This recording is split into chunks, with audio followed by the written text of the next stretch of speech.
Hitler's invasion of the Soviet Union, Operation Barbarossa. Imagine a man has brought almost all of Europe to its knees. His armies are considered invincible. At the peak of his power, he tears up the pact with the very ally that is keeping him afloat and launches the largest land invasion in human history.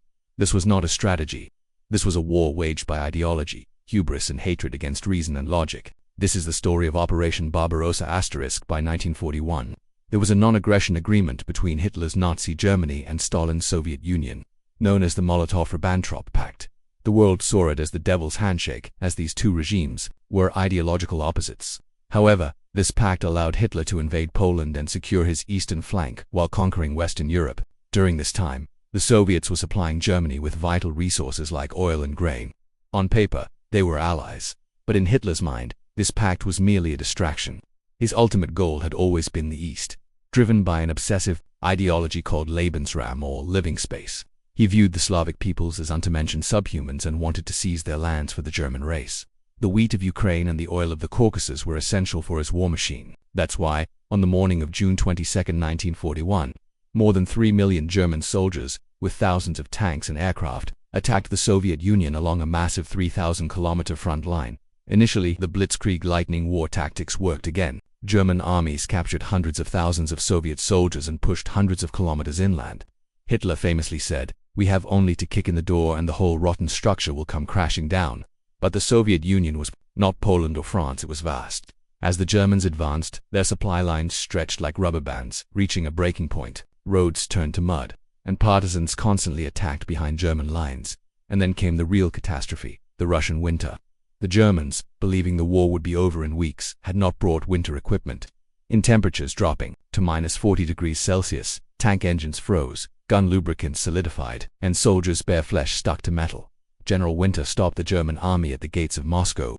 This operation was the single greatest mistake that led to Germany's downfall. They had opened a second front where they would burn 80% of their war resources, lose millions of soldiers, and which they could never win. This was the bloodiest lesson on how hubris underestimates nature and human will. Napoleon's invasion of Russia. History is the cruelest teacher.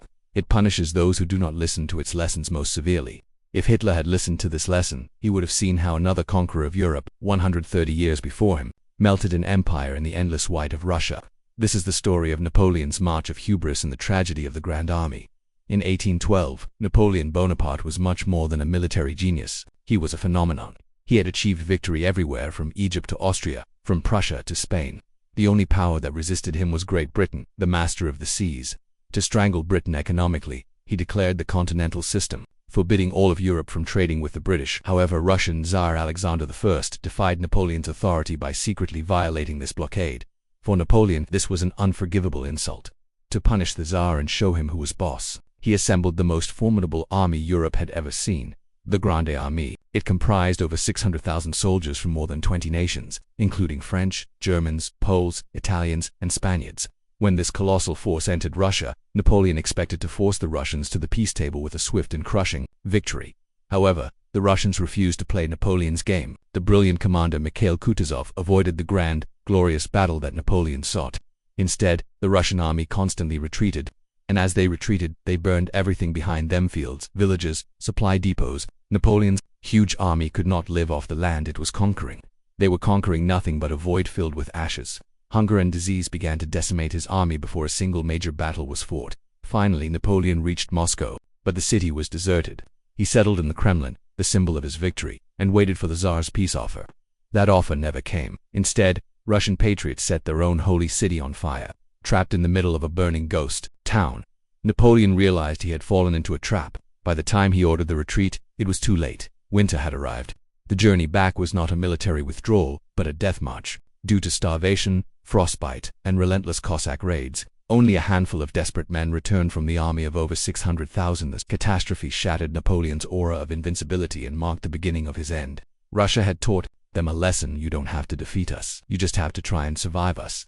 The acceptance of the Trojan horse into Troy. Victory is the sweetest poison for the mind. So sweet that sometimes it makes you see the most obvious trap as a gift. This is the story of the most cunning deception in history, and the most foolish mistake that ended a 10-year war in a single night. 10 long years, the Trojans had stood firm against the relentless siege of the Greek armies. Their impenetrable walls had left even the greatest heroes helpless. The war had exhausted both sides. On such a morning, the Trojans looked over their walls and could not believe their eyes. The Greek camp was empty, their ships were gone, the battlefield was silent, and on the shore, they had left only one thing behind, a massive, majestic, wooden horse. Cries of victory immediately erupted in the city. The Greeks have fled. The gods have made us victorious, they shouted. This giant horse could only be an offering to the gods by the cowardly Greeks, and a monument to the Trojans' overwhelming victory. They had to bring it inside the city, to place it before their temples as a symbol of their triumph. However, a few skeptical voices tried to break the euphoria. The priestess Cassandra cried out, "There is death inside this horse." The priest, Glaucon, warned, "Fear the Greeks, especially when they bear gifts," and hurled his spear at the horse. But the victory-drunk crowd saw these warnings as doomsaying. They even interpreted Glaucon's death by sea serpents as a sign that the gods were punishing those who disrespected the holy gift. The horse was so large that it couldn't fit through the main gate. The Trojans, so convinced of their victory, tore down a section of the very walls that had protected them for a decade with their own hands to drag the horse inside. That night, Troy held one of the greatest celebrations in history. Wine flowed, songs were sung, and finally, the weary city fell asleep. That was the moment the horse's belly opened. The elite Greek warriors hidden inside, led by Odysseus, crept out. They silently killed the sentries and opened the gates wide for the returning Greek army through the breach they themselves had made in a single night. Troy, which had stood for 10 years, was reduced to ashes. This mistake taught us a lesson. The greatest enemy is not the army outside, but the hubris and euphoria of victory within. Japan's decision to attack Pearl Harbor. In a boxing match. What happens if you throw a sucker punch at a giant boxer dozing in the corner of the ring? Do you stun him into submission, or do you wake him up and get the beating of your life? In 1941, Japan learned the answer to that question the hard way. In the early 1940s, the Empire of Japan seemed like an unstoppable force in the Asia-Pacific. It had invaded China and set its sights on the rich resources of Southeast Asia: oil, rubber, tin. However, there was a colossal obstacle to this expansionism: the United States of America. The U.S. responded to Japan's aggression with harsh economic sanctions, including an oil embargo. This embargo was about to cut the lifeline of the Japanese war machine. Japanese leaders were at a crossroads: either back down and abandon their Pacific ambitions, or go to a lot war to break the embargo. A group led by Admiral Isoroku Yamamoto proposed a daring and deadly plan: a sudden and devastating surprise attack on Pearl Harbor in Hawaii, the heart of the U.S. naval power in the Pacific. Their logic was this: if they could cripple the American fleet in a single blow, the U.S. morale would shatter, they would be in shock, and Japan would gain the time it needed to complete its conquests in Asia. In their view, the commercially minded Americans would not have the stomach for a long and bloody war. The goal was to scare the U.S. to the negotiating table. On the morning of December 7, 1941, hundreds of Japanese planes descended upon Pearl Harbor on a paradise-like Sunday morning. The attack was a military masterpiece. In 2 hours, they killed over 2,400 Americans, sank or severely damaged 8 battleships, and destroyed hundreds of aircraft on the ground. It was a tactical victory, but strategically, it was one of the greatest fiascos in history. Japan had awakened a sleeping giant. Before the attack, the American public was divided on entering the war, but Pearl Harbor eliminated that division overnight. The country united in rage and a thirst for revenge. In President Roosevelt's words, "a date which will live in infamy." This event thrust the United States into World War II with its full might. Japan's short-term gain became the most fatal mistake that paved the way for the eventual destruction of its own empire. The U.S. involvement in the Vietnam War, the world's most powerful superpower, thought it could bring a nation of barefoot farmers to its knees with all its technology and military might. But they forgot one thing: you cannot bomb an idea, and you can never defeat a people willing to die for their homeland. It all started with the Cold War paranoia, known as the domino theory. American politicians believed that if Vietnam fell to the communists, then just like a line of dominoes, Laos, Cambodia, Thailand, and all other Southeast Asian countries would fall to communism one by one. This theoretical fear pushed the U.S. to become increasingly involved in a civil war on the other side of the planet. Initially, they only sent military advisors, but after the Gulf of Tonkin incident in 1964, which was later revealed to be highly exaggerated, President Lyndon B. Johnson decided to escalate the war. The American strategy was based on overwhelming firepower. They conducted carpet bombings with B-52 bombers, used toxic chemicals like Agent Orange to destroy the jungles, and tried to hunt down Viet Cong guerrillas with search and destroy missions. On paper, it was an easy war to win, but the field was nothing like the paper. The U.S. was not fighting a conventional army. Their enemies were people who were farmers by day and guerrillas by night, who blended in with the population, lived in tunnels, set booby traps, and knew the terrain like the back of their hand. The U.S. was trying to occupy not a country, but a people's will for independence. As the war dragged on, the American public's patience wore thin. For the first time, television brought the horrors of war, the coffins, the burning villages, and the dying young American soldiers into people's living rooms. Anti-war protests ravaged the country militarily. The US never lost a major battle in Vietnam, but they lost the war completely strategically, politically, and morally. In 1973, after losing over 58,000 soldiers, with its society deeply divided and its international prestige shattered, it was forced into a humiliating withdrawal. Vietnam was a bitter lesson for a superpower that military might cannot solve the problem, and that one should never underestimate the will of a people. The assassination that triggered WWI and the chain of alliances. 1 pistol, 2 bullets, and a single death. That was all it took to change the course of history. But those bullets didn't just kill an archduke. They killed an old world, and they did it thanks to a nightmare machine that no one could control once it started. The chain of secret alliances. The summer of 1914 was the twilight of the Belle Epoque, beautiful era for Europe. While progress was being made in industry, art, and science, a dangerous tension was building beneath the surface. Empires competed for colonies and influence, and nationalism was igniting powder-keg regions like the Balkans. In this tense atmosphere, the great powers of Europe had woven a complex and secret web of alliances to secure themselves. On one side was the Triple Alliance of Germany, Austria-Hungary, and Italy. On the other, the Triple Entente of France, Russia, and Great Britain. On paper, this system was designed to keep the peace. It created deterrence with the logic of, if you attack me, my ally will attack you. But in reality, it was a time bomb that guaranteed a small spark would turn into a continent-wide inferno. That spark was struck in Sarajevo on June 28, 1914. Archduke Franz Ferdinand, the heir to the Austro-Hungarian Empire, and his wife were assassinated by a Serbian nationalist named Gavrila Princip. This could have remained a local act of terrorism. But the alliance machine began to churn. Austria-Hungary saw the event as a pretext to crush Serbia and gave them an unacceptable ultimatum. When Serbia rejected it, Austria-Hungary declared war. That was the moment the first domino fell. Domino 2, Russia, saw itself as the protector of the Slavic peoples and could not abandon its ally Serbia. The Russian army declared mobilization. Domino 3, Germany had given its ally Austria-Hungary a blank check. In response to Russia's mobilization, it declared war on both Russia and its ally. France. Domino 4, to invade France quickly, Germany attacked neutral Belgium. Domino 5, Great Britain was the guarantor of Belgium's neutrality and did not want Germany to become too powerful in Europe, so it declared war on Germany. In just 1 month, a single assassination in Sarajevo had dragged all of Europe into the hell of trenches, poison gas, and machine guns. Millions of people would die in a war whose origins they didn't even fully understand. This is the tragic story of the bankruptcy of diplomacy and the failure of leaders to realize that the security system they had built was, in fact, a suicide machine. The Byzantine Empire allowing the Latin Crusaders in. Sometimes the greatest threat is not the enemy outside your walls, but the friend you open your gates to for help. This is the unbelievable story of how an empire, for the sake of an internal power struggle, handed over the richest city in Christendom to fellow Christian looters. By the year 1204, Constantinople, modern-day Istanbul, was the richest, most magnificent, and best defended city in the world. It was the heart of the Byzantine Empire, which had stood for 1,000 years. However, the empire was weakened by internal strife. Prince Alexios Angelos, the son of a deposed emperor, made a desperate plan to reclaim the throne he believed was his right. He appealed to the army of the Fourth Crusade, which was then on its way to the Holy Land.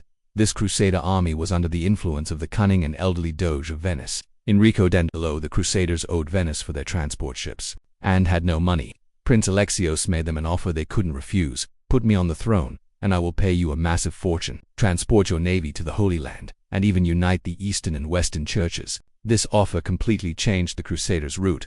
Instead of fighting Muslims in the Holy Land, they turned towards the greatest city of Christendom, Constantinople. With Prince Alexios's help, the Crusaders entered the city and placed him on the throne. But there was a problem. Alexios did not have the power to pay the promised money. The people rebelled against this new puppet emperor who raised taxes and tried to melt down the city's holy relics. Chaos erupted in the city. The Crusaders and Venetians, unable to get the money they were promised, lost their patience. They attacked the city with full force. This was not a siege, it was a betrayal. The city's gates had been opened to them by a friend. When the Crusaders entered the city, they began a horrific 3-day sack. They stole the gold, silver, and holy relics from the churches, burned libraries, smashed statues, and massacred thousands of innocent civilians. The 1,000-year-old wealth of Constantinople was carried off to Venice and Western Europe. This event dealt a fatal blow to the Byzantine Empire. It never recovered its former strength and, 250 years later, lacked the power to resist the Ottoman conquest. This is one of the most tragic examples of how short-term personal ambition can destroy a civilization. The failed Ottoman siege of Vienna. Second siege. Imagine you have reached the heart of Europe. Victory is almost within your grasp. Your enemy is trembling. The city is about to fall. But you are so focused on the glory that victory will bring, that you ignore a massive army approaching from behind. This is the story of how hubris and a single-minded focus on one goal brought an empire's rise to a screeching halt. The year 1683 marked the zenith of the Ottoman Empire's power. A colossal army, led by Grand Vizier Mirzafanlu Kara Mustafa Pasha, had once again arrived at the gates of Vienna to determine the fate of Europe. More than 150 years had passed since the failure of the first siege, and this time the Ottomans were determined. The goal was to capture the capital of the Holy Roman Empire and cement Ottoman dominance in Europe. When the siege began, Vienna's situation was desperate. The city's garrison was weak, its walls were old, and they were trembling before the overwhelming power of the Ottoman army. Ottoman sappers were meticulously digging tunnels under the walls to place explosives, and the Viennese defense seemed on the verge of collapse at any moment. It was at this point that a series of fatal strategic errors were made. Instead of ordering an all-out assault on the city, Kara Mustafa Pasha chose to wait for the city to surrender. There were two reasons for this. First, an all-out assault would have inflicted heavy casualties on his army. Second, and more importantly, if the city surrendered, all its wealth and spoils would, by rule, go directly to the Sultan's treasury, not to the army. This greed for treasure caused precious weeks to be lost. Meanwhile, Vienna's cries for help had echoed throughout Europe. A large Christian relief army, composed of Poles, Germans and Austrians, was gathering under the command of King John III, Sobieski of Poland. Although Ottoman spies reported the approach of this army, Kara Mustafa Pasha underestimated the threat. He had ordered the Crimean Khan to stop this army on its way, but the Khan failed in this task. The Pasha was entirely focused on Vienna and neglected to guard his rear. On the morning of September 12, John Sobieski's army descended like an avalanche from the Kohlenberg Heights onto the tired and siege-weary Ottoman army. The Ottoman forces were caught between two fires. They were fighting both the garrison in Vienna and facing this fresh and determined army from behind. Panic ensued, and the siege turned into a major rout. This defeat was not just the failure of a siege. It was a historic turning point that stopped the Ottoman Empire's advance into Europe and began a long and painful process of retreat. The Great Wall of China failing to stop the Mongols. You build the largest structure in the world, a wall thousands of kilometers long, believed to be impassable. Your goal is to protect your civilization from barbarian invasions. But then a man, it appears on the stage of history and shows you that even the highest wall is no stronger than the betrayal of the people defending it, or the cunning of the enemy. The Great Wall of China is not the work of a single emperor but one of the most magnificent defense projects in human history, built and added to by various dynasties over centuries. Its primary purpose was to protect China's fertile lands from the raids of nomadic steppe warriors from the north, especially the Mongols and their predecessors. The wall was not just a barrier but also a surveillance system, a communication line, and a military road for troops to move quickly. In theory, it was a perfect line of defense. However, the Mongols, united under the leadership of Genghis Khan in the 13th century, were very different from previous nomads. They were not just raiders but also disciplined, organized, and extremely intelligent strategists. When faced with a massive structure like the Great Wall, they knew it would be foolish to try to breach it head-on. Instead, they targeted the wall's weakest point, the human factor. The Mongols used several key tactics. First, they would simply go around the wall. The wall did not cover the entire northern border of China, and the Mongols could infiltrate through its ends or less guarded passes. Second, and most effectively, was bribery and betrayal. The Mongols generously offered gold and titles to the Chinese commanders or gatekeepers tasked with defending the wall. For many guards who hadn't been paid for months and felt forgotten, far from the imperial center, these offers were very tempting. In the middle of the night, the gates of the impenetrable wall were quietly opened to the Mongol armies by the very people who were supposed to protect it. It is said that Genghis Khan famously remarked, "The strength of a wall is but the courage of those who defend it." Although the Great Wall of China created a psychological barrier against the Mongol invasion, it largely failed to stop them. This gives us a timeless lesson on how even the most advanced technology or the most magnificent structures can be fragile in the face of human will, cunning, and corruption. The German army being trapped at Stalingrad. Imagine a city.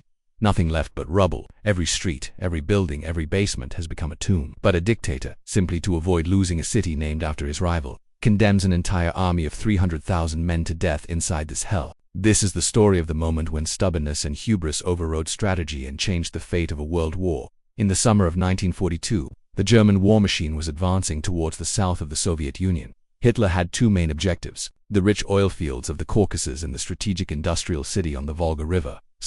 Capturing Stalingrad meant both cutting off the Volga the lifeline of the Soviets, and winning a major propaganda victory by taking the city named after Hitler's greatest enemy, Joseph Stalin. When the German Sixth Army, under the command of General Friedrich Paulus, attacked the city, they expected a quick victory.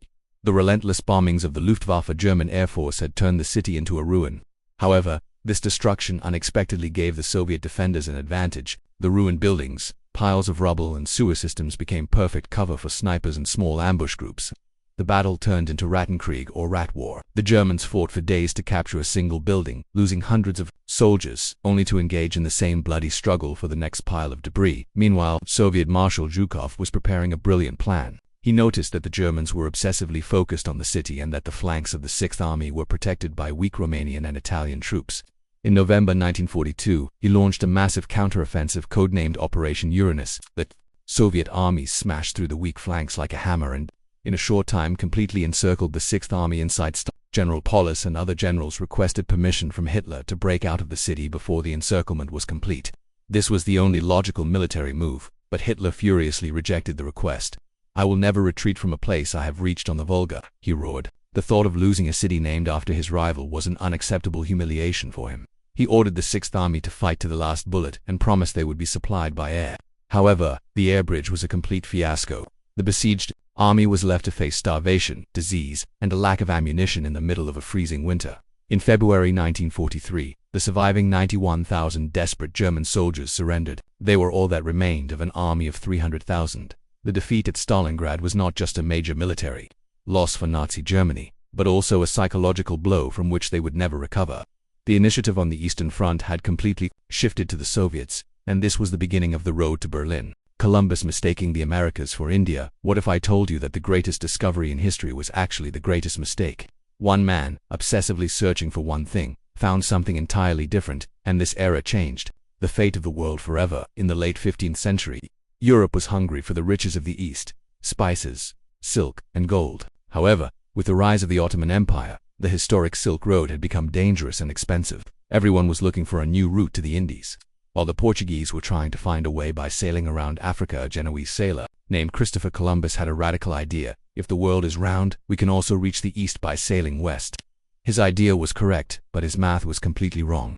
He had calculated the Earth's circumference to be thousands of kilometers, smaller than it actually was. He also believed the Asian continent was much larger and began much closer to Europe when sailing west. Because of this massive calculation error, when he convinced Queen Isabella of Spain and set sail with 3 small ships, he was actually sailing into the unknown. After weeks of a desperate journey, when they finally saw land, he was certain he had reached the Indies. That's why he called the native people he encountered Indios or Indians. He insisted on this mistake until the end of his life. He made 4 different voyages but never found the golden roofs of Japan or the spice markets of India he was looking for. He died believing he had found a new route. However, his mistake caused the collision of 2 separate worlds. For Europe, this was the discovery of a new continent, the New World. It meant new resources, new wealth, and a new future. But for the native peoples of the Americas, it was the beginning of disease, conquest, and the end of their civilizations. Columbus's geographical delusion was the greatest strategic error in human history, both creative and destructive, that altered its entire course. Believing the Titanic was unsinkable. It wasn't just a ship, it was a declaration. A magnificent declaration made of steel and rivets that humanity, through technology, had finally conquered nature. They said, God himself could not sink this ship. On the night of April 14, 1912, nature gave a very bitter answer to that hubris. The early 20th century was a time of peak industrial revolution, an era of unshakable faith in technology and human intellect. The White Star Line Company wanted to build an unrivaled ship that reflected the spirit of this gilded age, the Titanic. It was not just large, but also luxurious and safe. It was particularly praised for its revolutionary design. The ship's hull was divided into 16 separate watertight compartments. In theory, even if 4 of these compartments were completely flooded, the ship would continue to float. This engineering marvel earned it the title of unsinkable. In the eyes of the public and the press, this myth of unsinkability led to a fatal sense of complacency. The ship had more lifeboats than legally required at the time, but even these lifeboats could only hold about half of the 2,224 passengers and crew on board. Why? Because no one could even imagine that so many lifeboats would ever be needed. They were seen as a formality. On the night of April 14th, while the ship was traveling at a near-record speed through an area known to be full of icebergs, it did not slow down despite receiving multiple ice warnings. The captain wanted to meet the company's expectations and make a grand impression. By the time the lookout spotted the infamous iceberg, It was too late.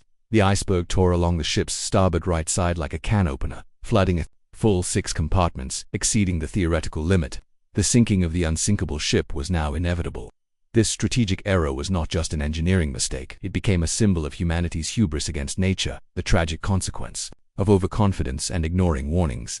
The delayed construction of the Suez Canal. Imagine that for thousands of years, civilizations rise and fall, empires are built, and explorers risk their lives on the oceans.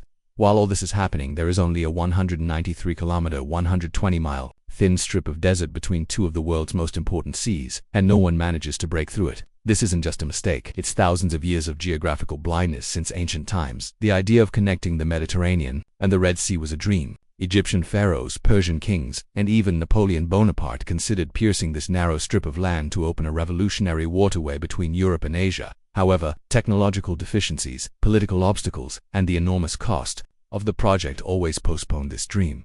And the result? For centuries, European merchants and sailors had to circumnavigate the entire continent of Africa, braving the dangerous waters of the Cape of Good Hope to reach India and China. This journey took 6 months. Countless ships sank in storms, and crews were decimated by diseases like scurvy. World trade was condemned to this slow and deadly route. It was as if you had a treasure buried in your backyard, but every day you took the longest possible route to a shop miles away. In the 19th century, a French diplomat named Ferdinand de Lesseps became obsessed with this impossible dream. Despite political opposition from the British and skepticism from engineers, he launched a massive construction project that lasted 10 years and cost the lives of tens of thousands of workers. When the Suez Canal finally opened in 1869, the world changed overnight. The route from London to Bombay dropped from 20,000 kilometers to 12,000 kilometers. The journey time was reduced to weeks. Global trade exploded. The strategies of empires were redrawn, and the world took one of its biggest steps toward becoming the global village it is today. The late discovery, or rather, the late construction of the Suez Canal is a monument to how long humanity overlooked the most obvious solution and the heavy price it paid for it, using Australia as a penal colony. Imagine a continent, isolated from the rest of the world for millions of years, home to a unique ecosystem and a culture tens of thousands of years old. And then, an empire on the other side of the world sees this paradise as a dumping ground for the unwanted of its own society. This is not a story of discovery, it's a story of contempt. In the late 18th century, Great Britain had a major crisis. Its prisons were overflowing. The Industrial Revolution had increased poverty in the cities, and crime rates had skyrocketed. To make matters worse, since they had lost the American Revolutionary War, they could no longer send their convicts there. They urgently needed to find a new penal dumping ground. They turned their eyes to the distant, mysterious, and what they considered empty land newly mapped by Captain James Cook. Australia. This decision was less an act of strategic genius and more one of desperation and arrogance. The British were not in the slightest bit interested in the potential of this vast continent, its resources, or the existence of the Aboriginal people who lived there. For them, Australia was terra nullius, or nobody's land. It was simply a place to dump the thieves, debtors, and political prisoners they wanted to clear from the streets of London. When the first fleet, led by Captain Arthur Phillip, arrived in what is now Sydney Harbour in 1788, what they brought with them was not hope and a spirit of exploration, but over 700 convicts in chains. This strategic myopia turned the continent's early years into a living hell. The convicts and their guards struggled to survive in this unfamiliar, wild land. They faced starvation on soil they did not know how to farm. But over time, these unwanted people and their descendants overcame the hardships and built a new society. What began as a penal colony eventually attracted free settlers, and its fate changed completely once its rich resources, especially gold, were discovered. The founding of Australia as a penal colony is an ironic historical error that shows how narrowly an empire can approach a short-term problem and for how long it can ignore the true potential of a continent. The place, initially seen as a dump, transformed into one of the most prosperous countries in the world. The late discovery and exploration of Antarctica. On the surface of our planet, there was an entire continent larger than Europe, hiding its secrets under ice for millions of years. But while we humans were dreaming of going to the moon, we ignored this giant white spot on our own world until almost the 19th century. This wasn't just a delay in geographical discovery. It was a centuries-long delay in understanding our planet's past. Since the time of the ancient Greeks, geographers believed that a massive continent, which they called Terra Australis Incognita, or the unknown southern land, must exist in the south to balance the landmass of the north. However, this was a purely theoretical assumption. For centuries, brave sailors sailed south, but each time they were repelled by impenetrable ice walls, freezing storms, and colossal icebergs.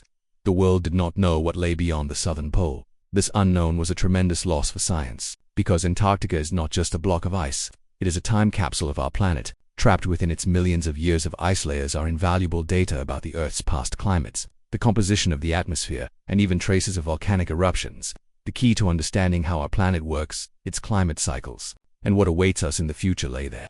Under the ice, the existence of Antarctica as a continent was only confirmed in the 1820s by Russian, British, and American explorers, but the true heroic age of exploration into the continent's interior, with explorers like Amundsen and Scott, only emerged in the early 20th century. By that time, the Industrial Revolution had already changed the world, and the first seeds of human-induced climate change had been sown. If we had accessed the scientific secrets of Antarctica 1 or 2 centuries earlier, perhaps we would have started questioning our relationship with our planet much sooner. We might have had the opportunity to understand the rise of carbon dioxide in the atmosphere, the greenhouse effect, and the mechanisms of climate change at a much more fundamental level. The late discovery of Antarctica was not just a delay in filling a blank on the map. It was a massive scientific opportunity cost, meaning we were centuries late in reading our planet's health report. Believing radioactive materials were harmless, science offered humanity a new miracle, a mysterious element that glowed from within. We thought it was a source of healing, a burst of energy. Just like our ancestors who first saw fire, we began to play with it. But this fire was an invisible one, slowly and brutally burning everything it touched. When Marie Curie discovered radioactivity, the world was fascinated by this new phenomenon. The element radium, in particular, seemed like magic with its spontaneous glow in the dark. Scientists and the public thought this seemingly infinite energy could only bring good things. This was one of the most dangerous misconceptions in history. The radium age began. People drank radium-infused water, used radioactive toothpaste, applied radium creams to their faces, and even wore radioactive underwear. These products, sold with the slogan "a little radiation is good for you," were actually slowly poisoning people. The most tragic symbol of this horrific mistake was the radium girls. These were young female factory workers in the 1920s who painted watch dials with radium-laced paint to make them glow in the dark. To get a fine point on their brushes, they would lick the tips, as instructed by their bosses. With every lick, they ingested a fatal dose of radium. The result was horrifying. Their jaws disintegrated, their bones crumbled, and they died of cancer. It cost the lives of these innocent people for us to understand that radioactivity could be a curse, not a miracle. This mistake taught us the heavy price of playing with forces we do not understand. The widespread use of asbestos in construction. Imagine a material. It's fire-resistant, an excellent insulator, strong and cheap, a builder's dream, a true magic mineral. We built homes, schools, and ships with this magic mineral. But who? You could have known that we were hiding millions of microscopic needles inside the walls of those buildings, needles that would kill us decades later. Throughout the 20th century, asbestos was an indispensable part of industry and construction. Its ability to prevent fires and insulate heat and sound made it popular everywhere. It entered every aspect of our lives, from roofing to floor tiles, from brake pads to ceiling insulation. It was a material meant to keep us safe, but this material had a deadly secret. Asbestos is made of tiny needle-like fibers that, when disturbed, become airborne and can be inhaled. Once these fibers are lodged in the lungs, the body cannot get rid of them. Years, even decades later, these fibers would cause inflammation, scarring, and eventually deadly forms of cancer like mesothelioma. It was like a slow-motion assassination. The biggest mistake was that even after the dangers of asbestos were understood, the industry tried to hide the truth for the sake of profit and continued its use. Millions of people were unknowingly poisoned in the shipyards where they worked, the schools they attended, and the homes they lived in. The asbestos mistake became a bitter lesson in how a short-term benefit can lead to a horrific long-term cost, and how corporate greed can disregard public health. Adding lead to gasoline. We added a simple chemical to gasoline to make our cars quieter and more powerful. It was a perfect solution. But we failed to realize that for 70 years, this solution was coating the entire planet, especially the brains of our children, with an invisible poison. This is the story of the largest mass poisoning in modern history. In the 1920s, car engines struggled with a problem called knocking. This was an issue that reduced engine efficiency and caused damage. A chemist at General Motors named Thomas Midgley Jr. discovered that adding a compound called tetrathalide to gasoline magically solved this problem. Leaded gasoline was born. For the auto and oil industries, this was a revolution.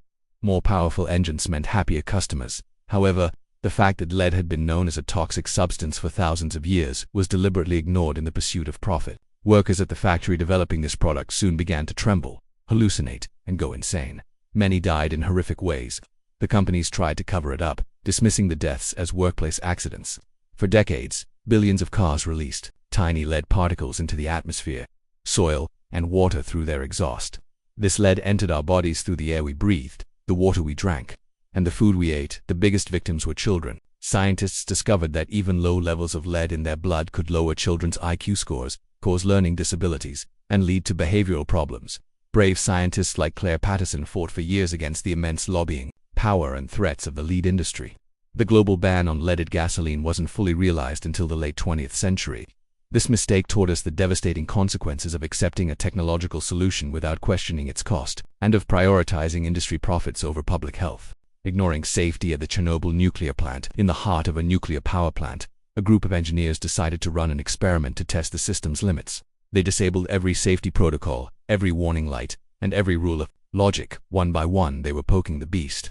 On the night of April 26, 1986, that beast awoke. That the Chernobyl nuclear power plant was the technological pride of the Soviet Union. However, its reactors had a fatal design flaw that could create dangerous instability, especially at low power levels. On the night of April 26, 1986, the operators of reactor No. 4 were scheduled to conduct a safety test to see how long the turbines could power the reactor's cooling systems during a blackout.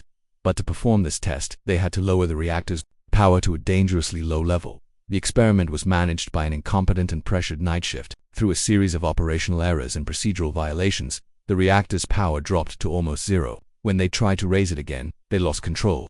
The reactor's power surged hundreds of times its normal level within seconds. The operators pressed the emergency shutdown button, but due to the reactor's flawed design, this move made the situation even worse. The graphite tips of the control rods momentarily accelerated the reaction instead of slowing it down. The result was two massive explosions. The 1,000-ton reactor lid was blown off, and the reactor's radioactive core was exposed to the atmosphere. The toxic smoke from the burning graphite spread 400 times more radiation than the bomb dropped on Hiroshima over Europe. This was not an accident. It was the result of the hubris of the Soviet system, its disregard for science and safety culture, and human error. The Chernobyl disaster was the world's most painful reminder of the unforgiving nature of nuclear power and that safety protocols must never, ever be ignored. The 3 Mile Island nuclear incident. 7 years before Chernobyl, America came to the brink of its own nuclear nightmare. A machine failed, a gauge lied, and the operators, not knowing what to do, pushed the reactor's core towards a meltdown with their own hands. This is the story of an era that came within an inch of catastrophe but still shattered faith in nuclear energy forever. On the morning of March 28, 1979, a simple mechanical failure occurred in Unit 2 of the 3 Mile Island nuclear generating station in Pennsylvania. A valve in the cooling system got stuck. Normally, this should have been indicated to the operators by a light in the control room, but that light was also broken. The operators thought the valve was closed, but it was actually open, and the reactor's vital cooling water was leaking into containment. Complete confusion reigned in the control room. The gauges were giving contradictory information. The operators thought there was too much water in the reactor when in fact, the opposite was true. The reactor was running dry. Because of this monumental misunderstanding, they made a disastrous decision. They shut down the emergency core cooling system. In other words, instead of extinguishing the fire, they poured gasoline on it. For hours, no one realized that the reactor's core was overheating and beginning to melt down.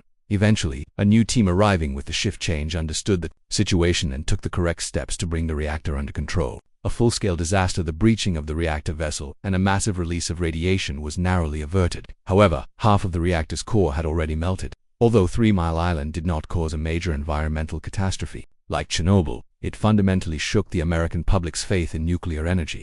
This accident was a textbook case of how a simple mechanical failure in a complex system, combined with inadequate training and a confusing control panel, can turn into a catastrophe. It proved that human error is one of the most dangerous equations. NASA Challenger disaster due to faulty O-rings. The whole world held its breath, watching the first teacher to go to space. This was supposed to be a moment of triumph for science and education, but that morning the air was very cold, and I knew that a $1 rubber seal wouldn't work in that cold, but they gave the launch order anyway. 73 seconds later, that hubris turned into a fireball in the sky. On January 28, 1986, the launch of the Space Shuttle Challenger was much more than a routine mission. As part of the Teacher in Space project, Krista McAuliffe, a civilian teacher, was among the crew.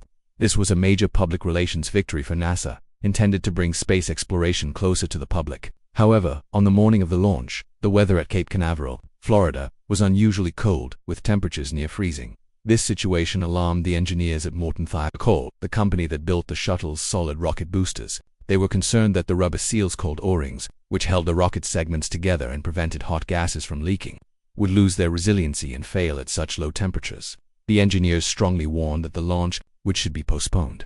In a teleconference the night before, engineer Roger Boysterly had said, If these seals fail, the result would be a catastrophe of the highest order. However, NASA officials and call managers were worried about the bad press and costs of a delay. A NASA manager pressured the engineers, sarcastically asking, "When do you want me to launch?" "Next April." Under pressure, the company managers overrode their engineers' concerns and approved the launch. Just 73 seconds after liftoff, what the engineers had feared is exactly what happened. An O-ring seal, hardened by the cold, failed. Burning, high-pressure gas leaked out of the rocket booster and breached the massive external fuel tank. The tank exploded, and Challenger disintegrated in the sky in front of millions of viewers, costing the lives of all 7 astronauts. This disaster was not so much a technical failure as it was a tragic testament to how deadly corporate pressure, schedule obsession, and ignoring expert warnings can be. The Apollo 1 cabin fire. They were to be the first men on the moon, but before they even lifted an inch off the ground, they became victims of the very air they breathed, inside a test capsule. This is the painful story of how the ambition to win the space race could bypass even the most basic safety checks. On January 27, 1967, astronauts Gus Grissom, Ed White, and Roger Chaffee were participating in a ground test on the launch pad for Apollo 1, the first crewed mission to the moon.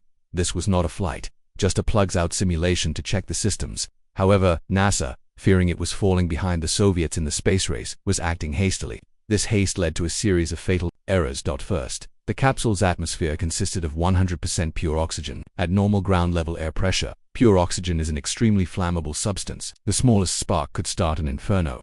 Second, the thousands of kilometers of wiring inside the capsule were covered with flammable materials like nylon and Velcro. The third and most fatal error was the design of the capsule's hatch. The hatch only opened inwards and had a complex locking system.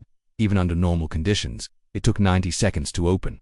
During the test, a spark, likely from a damaged wire, instantly turned the pure oxygen environment into a fireball. The fire spread within seconds. The last words heard from the astronauts was the cry, "Fire in the cockpit." As the pressure inside rapidly increased, it became impossible for them to push open the inward opening hatch. By the time the ground crew managed to open it, it was too late. The 3 hero astronauts, who dreamed of going to the moon, died on the launch pad. The Apollo 1 disaster was a horrific wake-up call for NASA.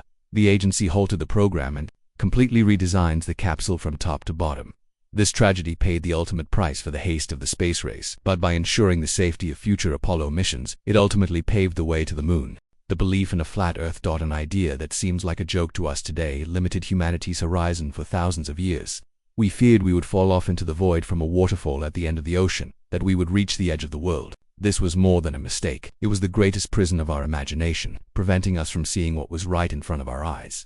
The idea that the Earth is flat was humanity's first and most natural assumption. The ground under our feet was flat. The horizon was a straight line. Therefore, it seemed most logical to think we lived on a giant plate or disk. This idea formed the basis of the mythology and cosmology of many early civilizations. Civilizations like the Egyptians, Babylonians, and Hebrews envisioned the Earth as a flat landmass surrounded by oceans. This was not just a geographical error, but a philosophical and psychological boundary. If the world had edges, those edges were dangerous, unknown, and the domain of gods or monsters. However, there were also those who recognized this great error. Surprisingly, the idea that the Earth is spherical was proposed not by Christopher Columbus but much earlier, in ancient Greece. In the 6th century BC, thinkers like Pythagoras argued that the Earth must be spherical for mathematical and aesthetic reasons. In the 4th century BC, Aristotle provided concrete evidence for this idea by observing that the Earth's shadow on the moon during a lunar eclipse was always circular, and by noticing that new stars became visible as one traveled south. Even more impressively, in the 3rd century BC, Eratosthenes managed to calculate the Earth's circumference with astonishing accuracy using simple geometry. So, why did the flat Earth idea persist despite this knowledge? Because scientific knowledge spread slowly among the general public, especially in Europe after the fall of the Roman Empire. In the Middle Ages, some religious scholars revived the flat Earth idea based on certain interpretations of the Bible. However, knowledge of a spherical Earth was never completely lost among the educated class. The mistake of thinking the Earth was flat is a lesson that shows us how fragile knowledge can be, and how long an easy and intuitive falsehood can resist a proven truth. Removing teeth to cure heart disease. Medieval Europe. When a part of your body gets sick, have you ever thought that the source of the problem might be somewhere else entirely? In the early 20th century, doctors became obsessed with this idea. Is your heart failing? Do you have rheumatism? The culprit must be your teeth. The solution: pull them all out. This is the story of a medical craze that started with good intentions but left countless people toothless. This idea, called the focal infection theory, emerged in the late 19th century and took the medical world by storm in the first half of the 20th century. According to the theory, a chronic infection in one part of the body or focus could cause systemic diseases like arthritis, heart disease, and even mental illness in a completely different part of the body by spreading bacteria or toxins through the bloodstream. The biggest suspects in this theory were the teeth and tonsils. Dental abscesses and gum diseases were indeed sources of infection. Therefore, doctors concluded that if a patient had a problem with their heart or joints, the cause could be bad teeth. The logic was simple. If you eliminate the source of the infection, the disease will heal. This offered a glimmer of hope to doctors and patients in an era of medical desperation. The result was an epidemic of mass tooth extractions and tonsillectomies. Patients, hoping to be cured of their rheumatism or heart conditions, agreed to have even their healthy teeth pulled. However, there was very little scientific evidence that this radical treatment actually worked. Over time, it became clear that this theory was oversimplified and, in most cases, wrong. While it was true that dental health is important for overall health, the idea that pulling all of a person's teeth would magically cure a systemic disease was false. The focal infection theory is now considered one of the major blunders in medical history. This mistake taught us that correlation does not imply causation and that in medicine, simple answers are often wrong. It is one of the clearest examples of how a well-intentioned theory, when not supported by evidence, can turn into a harmful dogma. Using mercury as medicine. Can a poison also be a medicine? For centuries, humanity answered this question with a yes. There was a shiny liquid metal that we believed cleansed the body and expelled diseases, mercury. But this cure was often worse than the disease itself. Mercury was an element that fascinated people for centuries, from alchemists to doctors. Many civilizations, from ancient China to the Persian Empire and then to Europe, used mercury to treat various diseases, especially with the spread of syphilis in Europe from the 15th century onwards. Mercury became the #1 cure for this terrible disease. Patients were given mercury ointments made to inhale mercury vapor, or given pills to swallow directly. Logic behind the treatment was that mercury caused excessive salivation in the patient. Doctors of that era believed that this saliva expelled the evil humors of the disease from the body. So, the more a patient salivated, the better they were healing. That's why the saying "one night with Venus, a lifetime with Mercury" became common at the time. However, this treatment was a form of torture with horrific side effects. Mercury poisoning led to tooth loss, nervous system collapse, kidney failure, insanity, and eventually, death. Many patients died not from syphilis, but from the syphilis treatment. It is thought that many historical figures, like Mozart and Napoleon, received mercury treatment and may have been harmed by it. The use of mercury as a medicine continued until the discovery of penicillin in the 20th century. This great medical era taught us two important lessons. First, just because a treatment seems to be working, like causing salivation, doesn't mean it's actually beneficial. Second, in moments of desperation, people are prone to see even the most dangerous poisons as a beacon of hope. The over-leveraging before the 1929 Great Depression. Imagine a party. The music never stops, the drinks flow like water, and everyone is dancing. You think the party is free, but one morning, the music suddenly stops, and someone presents a bill that not only you, but even your grandchildren cannot pay. That was America in the 1920s, the greatest party in history, and its most bitter morning after. The 1920s are known as the Roaring Twenties in America. Victorious from World War I, its industry booming, new technologies, the automobile, the radio were changing life. An unshakable optimism prevailed among the people. There was a belief that anyone could get rich. The center of this belief was the New York Stock Exchange. People thought that stock prices could only, and only, go up. It wasn't an investment, it was a kind of magic. The biggest mistake that fueled this frenzy was a system called buying on margin. In this system, you only had to pay 10% of a stock's total value up front. You borrowed the remaining 90% from your broker. When the stock went up, you paid off your debt and made huge profits. This led even ordinary shoeshine boys to play the market and housewives to invest their life savings in stocks. Banks generously gave out loans to fuel this speculation. The economy had detached from real production and turned into a giant bubble of debt and fantasy. On October 24, 1929, Black Thursday, someone realized this bubble could be pricked with a pin and started selling. The selling triggered panic. The panic triggered more selling. Everyone was trying to sell their stocks to pay off their debts, but there were no buyers. Prices plummeted. Millions of people lost their entire fortunes overnight. But the disaster didn't end there. Those who went broke in the stock market couldn't pay back their bank loans. The banks failed. With the banks failing, the deposits of millions of people who had nothing to do with the stock market also vanished. This wasn't just a stock market crash. It was the entire economic system toppling like a line of dominoes. The Great Depression had begun, and this mistake lit the fuse for capitalism's darkest decade. Unprepared countries being allowed into the Eurozone, a group of friends decides to rent a house together. But while some earn enough to cover the house's expenses, others are constantly in debt. At first, everything seems great, but in the end, those trying to keep the house afloat have to pay the bills of the indebted ones. The story of the Eurozone is exactly this. The creation of the euro was a historic step for European integration. Uniting a continent full of wars under a single currency was supposed to bring peace and prosperity. The theory was great. However, the entry criteria for this grand project, the most strict criteria, were bent for political goals. A disciplined and export-oriented economy like Germany began using the same currency as economies like Greece, Portugal, and Spain, which were less competitive, had high public debt, and structural problems. This was a dangerous mistake from the very beginning. Why? Because before joining the euro, when Greece had an economic problem, it could devalue its own currency, the drachma, thereby making its exports cheaper and boosting tourism to fix its economy. But now, it no longer had this weapon. The currency was controlled by the European Central Bank in Frankfurt, and this bank made its decisions not according to Greece, but according to the economy of the entire Eurozone, especially Germany. The result became apparent when the 2008 global crisis erupted. These peripheral countries faced massive budget deficits and debts, but since they couldn't devalue their own currency, their only recourse was painful austerity policies, wage cuts, and tax hikes. This led to mass unemployment, social unrest, and years of economic stagnation. The inclusion of unprepared countries in the euro became economic proof of the one-size-does-not-fit-all principle. This mistake shook the foundations of the project and created deep mistrust between the rich North and the indebted South. Argentina's economic collapse in 2001. Imagine a country chaining the value of its own currency to the world's most powerful one. You pass a law saying 1 peso equals $1. You think you've slain the beast of inflation, but what you've actually done is handcuff your own economy to a foreign power and thrown the key into the ocean. In the 1980s, Argentina was struggling with hyperinflation.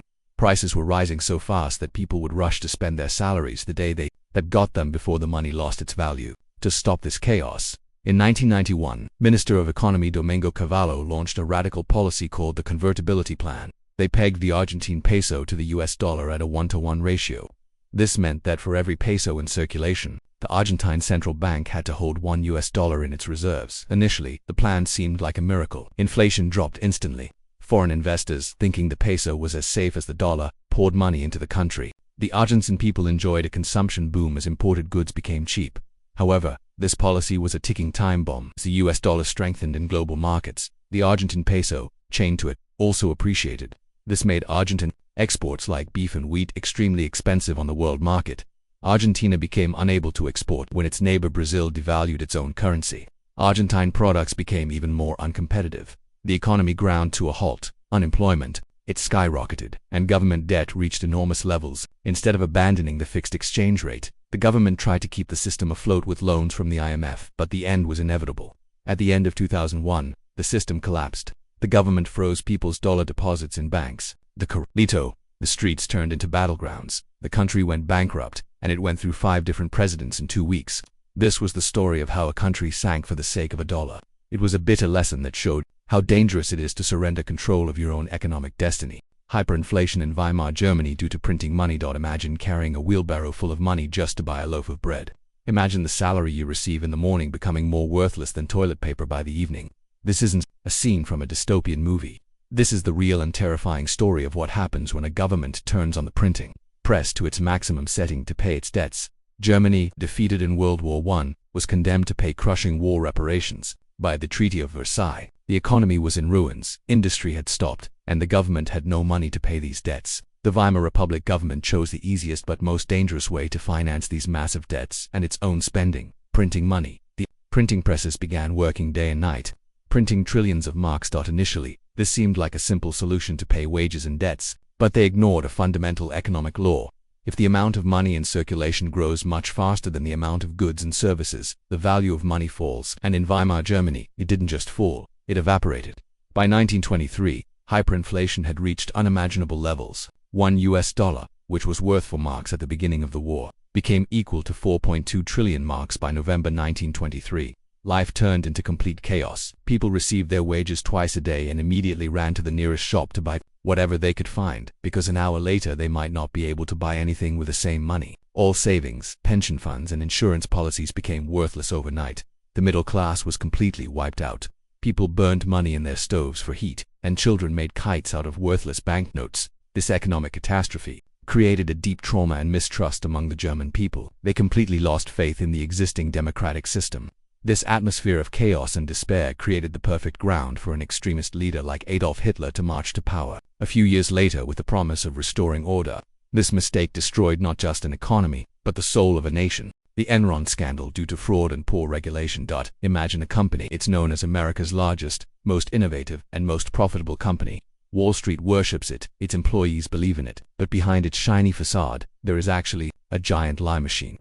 The profits are fake, the debts are hidden, and those who are supposed to audit this lie have become a part of it. In the 1990s, Enron transformed from an energy company into a tech giant trading complex Financial Products. Led by CEO Jeff Skilling and Chairman Ken Lay, the company consistently reported record profits. Its stock price was through the roof. However, a large part of these profits was an illusion. Enron used an accounting trick called mark-to-market. With this system, they recorded potential profits they hoped to make years in the future in their books as if they had earned them that day. In other words, they were reporting money that didn't exist as profit. Even worse, instead of showing their massive debts and losses from failed projects on their balance sheets, they transferred them to thousands of shell companies called special purpose entities. This complex and incomprehensible structure made the company look extremely healthy and debt-free from the outside. Who was supposed to audit this big lie? Arthur Andersen. At the time, it was one of the 5 largest and most respected accounting firms in the world, but Arthur Andersen became an accomplice due to the millions of dollars in consulting fees it received from Enron. They approved Enron's fraudulent balance sheets, misleading investors and the public. In 2001, the web of lies began to unravel, with the warnings of an internal accountant, Sharon Watkins, and the suspicions of Wall Street analysts. When the truth came out, Enron's stock became worthless overnight. The company went bankrupt. More than 20,000 employees lost their jobs and their entire retirement savings. Investors lost billions of dollars. The Arthur Andersen firm completely collapsed and vanished from history. The Enron scandal is the darkest example of how audit mechanisms can become completely dysfunctional due to greed and conflicts of interest, and how corporate lies can lead to such massive destruction. The 2008 mortgage crisis. Imagine a world where everyone can own a home. No matter your income, a bank gives you a loan. Financial geniuses magically package these risky loans and turn them into super safe investments. The entire system is built on the assumption that house prices will rise forever. But what if one day house prices start to fall? That's when the whole world collapses like a house of cards. It all started with high-risk home loans called subprime mortgages. In the early 2000s in the US, banks began giving home loans even to people they normally wouldn't, those with low incomes and poor credit scores. The interest rates on these loans were initially very low but would skyrocket after a few years. Why were the banks taking such a huge risk? Because they weren't keeping these risky loans for themselves. Wall Street's financial engineers would bundle thousands of these mortgage loans, slice them up, and turn them into complex financial products called mortgage-backed securities (MBS) and collateralized debt obligations (CDO). They sold these products to pension funds, investment banks, and insurance companies all over the world. Even worse, the credit rating agencies like Moody's and S&P gave these packages, made up of junk loans, the highest AAA rating, the same as the safest government bonds. This was one of the biggest failures in the system. Everyone believed that risk had magically disappeared. However, in 2007, house prices stopped rising and began to fall. Millions of people with subprime loans could no longer afford the rising interest rates and their homes were foreclosed. The millions of homes dumped onto the market drove prices down even further. The loans inside those AAA-rated, supposedly super-safe CDOs began to default one by one. It became clear that these papers were worthless. The entire financial system froze. No one knew what the toxic assets they held were worth, and banks stopped lending to each other. This triggered the biggest financial crisis since 1929. This mistake showed us how a lack of regulation, greed, and the fallacy that risk disappears if it's spread smartly enough can bring the entire global economy to the brink of disaster. Tulip mania in the Netherlands 1600s. Would you pay the price of a luxurious house in Amsterdam, a ship, or a fortune for a single flower bulb? Sounds crazy, right? But in 17th century Netherlands, people did exactly that. This is the story of the first documented speculative bubble in history and how a flower drove a nation out of its mind. In the 1630s, the Netherlands was living its golden age. It was a prosperous country, enriched by trade. At that time, tulips, brought from the Ottoman Empire, became an exotic and rare status symbol. Broken tulips, which had unique color patterns on their petals due to a virus, were the most valuable. The demand for tulip bulbs grew so much that people began to see them as an investment vehicle. This turned into a mania. The prices of tulip bulbs rose to unimaginable levels within weeks, or even days. People were not interested in the flower itself, but in the hope of selling it at a higher price in the future. Futures contracts were invented. People were buying and selling tulip bulbs that hadn't even been harvested from the ground yet. Artisans sold their shops, farmers sold their land to get into this business. Everyone believed they could get rich easily through the tulip trade. The price of a rare tulip bulb like the Semper Augustus was more than a skilled craftsman would earn in a lifetime. But like every bubble, this one had to burst. In February 1637, no buyers showed up at a tulip auction. This small event started a wave of panic. Everyone tried to sell the bulbs they held, but nobody wanted to pay those exorbitant prices anymore. Prices dropped by more than 99% within a few weeks. Bulbs worth a fortune suddenly became worth the price of a common onion. Thousands of people who held tulip contracts at high prices went bankrupt. Tulip mania is the first and most classic example of what can happen when an asset's price becomes completely detached from its intrinsic value and is driven solely by human psychology and greed. The collapse of Luna Terra cryptocurrency 2022. The alchemists of the digital age promised you a magic digital coin that would never lose its value, always remaining equal to $1. They even paid you 20% annual interest just for holding it. It sounded too good to be true because it wasn't. This is the story of how tens of billions of dollars evaporated in 48 hours. In the world of cryptocurrency, the Terra ecosystem and its two coins, Luna and Terra USD/US, were seen as a major innovation. Used was an algorithmic stablecoin. Its purpose was to be designed to always maintain its value pegged to $1. But unlike other stablecoins, it didn't hold actual dollars in a reserve. Instead, it maintained this balance through a complex algorithm using its sister coin, Luna. The system was this: if the price of UST fell below $1, investors could profit by buying cheap UST and converting it into $1 worth of Luna. This would increase demand for UST and push its price back to $1. The same logic applied in reverse. The biggest attraction of this system was a platform called Anchor Protocol. This platform promised an insane annual interest rate of 20% to those who locked up their UST. This caused tens of billions of dollars from all over the world to flow into the system. Everyone believed they could earn a risk-free 20%. However, the foundation of this system was rotten. The 20% interest was not paid from real revenue, but from the money of new investors entering the system and from the continuous printing of Luna. In other words, it resembled a classic Ponzi scheme. In May 2022, a large investor or a group of investors launched an organized attack on the system. By selling billions of dollars worth of UST at once, they broke UST's $1 peg. When the price fell below $1, arbitrageurs were supposed to step in and correct the price, but the sell-off was so large that panic began. Everyone tried to sell their UST and flee the system at the same time. This initiated a death spiral. To repeg UST to $1, the algorithm started printing trillions of Luna into the market. This caused the value of Luna to drop by more than 99.99%. Luna, which was $80 just a few days earlier, fell to below a penny. More than $40 billion was wiped out in just a few days. The collapse of Luna is a modern economic mistake that shows that promises that sound too good to be true, even in the crypto world, are usually harbingers of disaster. The failure to save Lehman Brothers. Imagine a tightrope walker. He's swaying on the rope, about to fall. The crowd below is debating whether to save him. Finally, they say, let him fall. It will teach him a lesson. But they forget one thing: that walker is tied to all the other walkers. When one falls, they all fall. When the 2008 mortgage crisis erupted, the US government and the Federal Reserve stepped in to rescue failing major financial institutions. They bailed out a giant investment bank like Bear Stearns. However, when it came to another giant at the heart of the crisis, Lehman Brothers, the government made a different decision. There was immense public anger against bailing out Wall Street's greedy bankers with taxpayer money. The government decided to teach someone a lesson to avoid creating moral hazard, to prevent banks from taking reckless risks thinking the government will save us anyway. Lehman Brothers was chosen as the victim. On September 15, 2008, the US government announced it would allow Lehman Brothers to fail. It was the largest bankruptcy in history.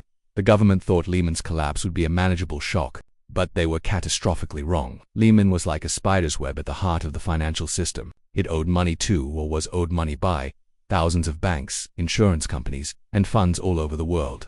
When Lehman failed, everyone in this web froze. Those who had lent to Lehman couldn't get their money back. Those who did business with Lehman saw their counterparty disappear. The biggest blow came to money market funds. One of these funds, which millions of ordinary people saw as a safe haven, broke the buck due to its holdings of Lehman debt. This created a wave of panic throughout the system. Banks completely lost trust in each other, and global credit markets froze overnight. The decision to let Lehman fail was like pouring a tanker of gasoline on an already burning fire. The crisis turned into an uncontrollable global inferno after this mistake. The government had to spend trillions of dollars to save even larger institutions like AG. Letting Lehman fail, for the sake of defending a principle in the short term, became one of the biggest economic policy blunders of the 21st century, leading to a much greater disaster in the long run. Scholasticism blocking scientific progress. Imagine you're sitting in a library. You have a question to answer. How many teeth does a horse have? But instead of going out, opening a horse's mouth and counting, you look it up in an ancient book, written 1,000 years ago, because you believe that what is written in that book is more true than anything you could see with your own eyes. This was the scientific mindset of the Middle Ages, believing in authority, not in reality. In medieval Europe, intellectual life was dominated by scholasticism. This system of thought basically tried to reconcile Christian theology with the logic of ancient philosophers like Aristotle.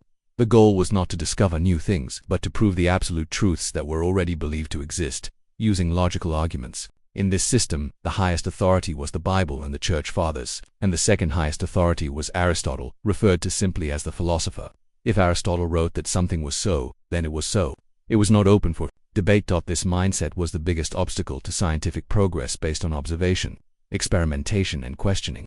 For example, Aristotle wrote that heavier objects fall faster than lighter ones. For centuries, no one felt the need to test this with a simple experiment, like dropping 2 stones of different weights from a tower at the same time to see that it was wrong, because to experiment meant to challenge authority.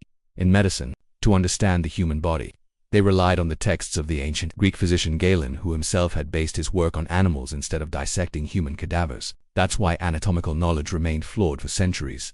Scholasticism saw the universe as a book to be read and understood, but never to be rewritten. This dogma persisted until the Renaissance and the scientific revolution. Thinkers like Francis Bacon, Galileo Galilei, and Isaac Newton shattered this mindset by saying, "Look not to the books, but to nature itself." The mistake of scholasticism taught us this: even the greatest authorities can be wrong, and true knowledge is hidden not in dogmatic texts, but in observations made with a questioning mind. Suppressing Galileo's discoveries. A man looked at the sky with an instrument. He had just improved and shook a truth that had been unquestioned for thousands of years. "The earth is not the center of the universe," he said.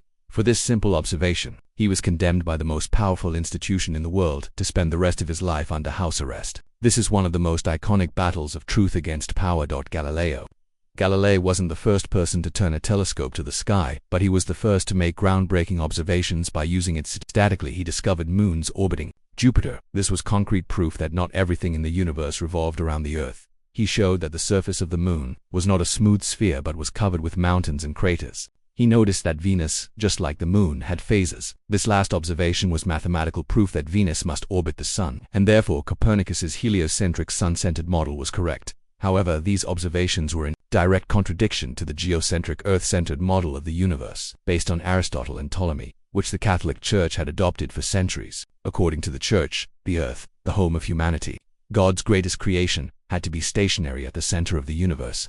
Galileo's findings threatened not just an astronomical theory, but also the authority of the Church and the literal interpretation of the Bible. In 1633, he was brought before the Inquisition. He was faced with the threat of torture and being burned at the stake unless he renounced his ideas and said that the Copernican theory was just a hypothesis.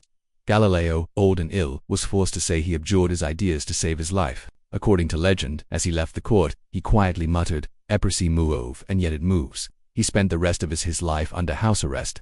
The Church's mistake of silencing Galileo could not stop the progress of science and reason, but it forever tarnished the institution's reputation. This event became a symbol of how brutal dogmatic belief can be when confronted with provable truth, and how truth will always prevail in the end. The Church only officially apologized to Galileo 359 years later, in 1992, rejecting germ theory for centuries. Imagine doctors calling a colleague crazy for saying that not washing their hands between surgeries and not cleaning their surgical tools was murder. This is the shameful story of how long we resisted accepting the existence of humanity's greatest killers, the microbes we cannot see. Until the mid-19th century, the medical world believed in the miasma theory of disease. According to this theory, diseases like cholera and plague were spread by bad air or bad smells emanating from decaying organic matter. Doctors would carry fragrant herbs to protect themselves from disease but ignored the most basic rules of hygiene. Hospitals were known as houses of death.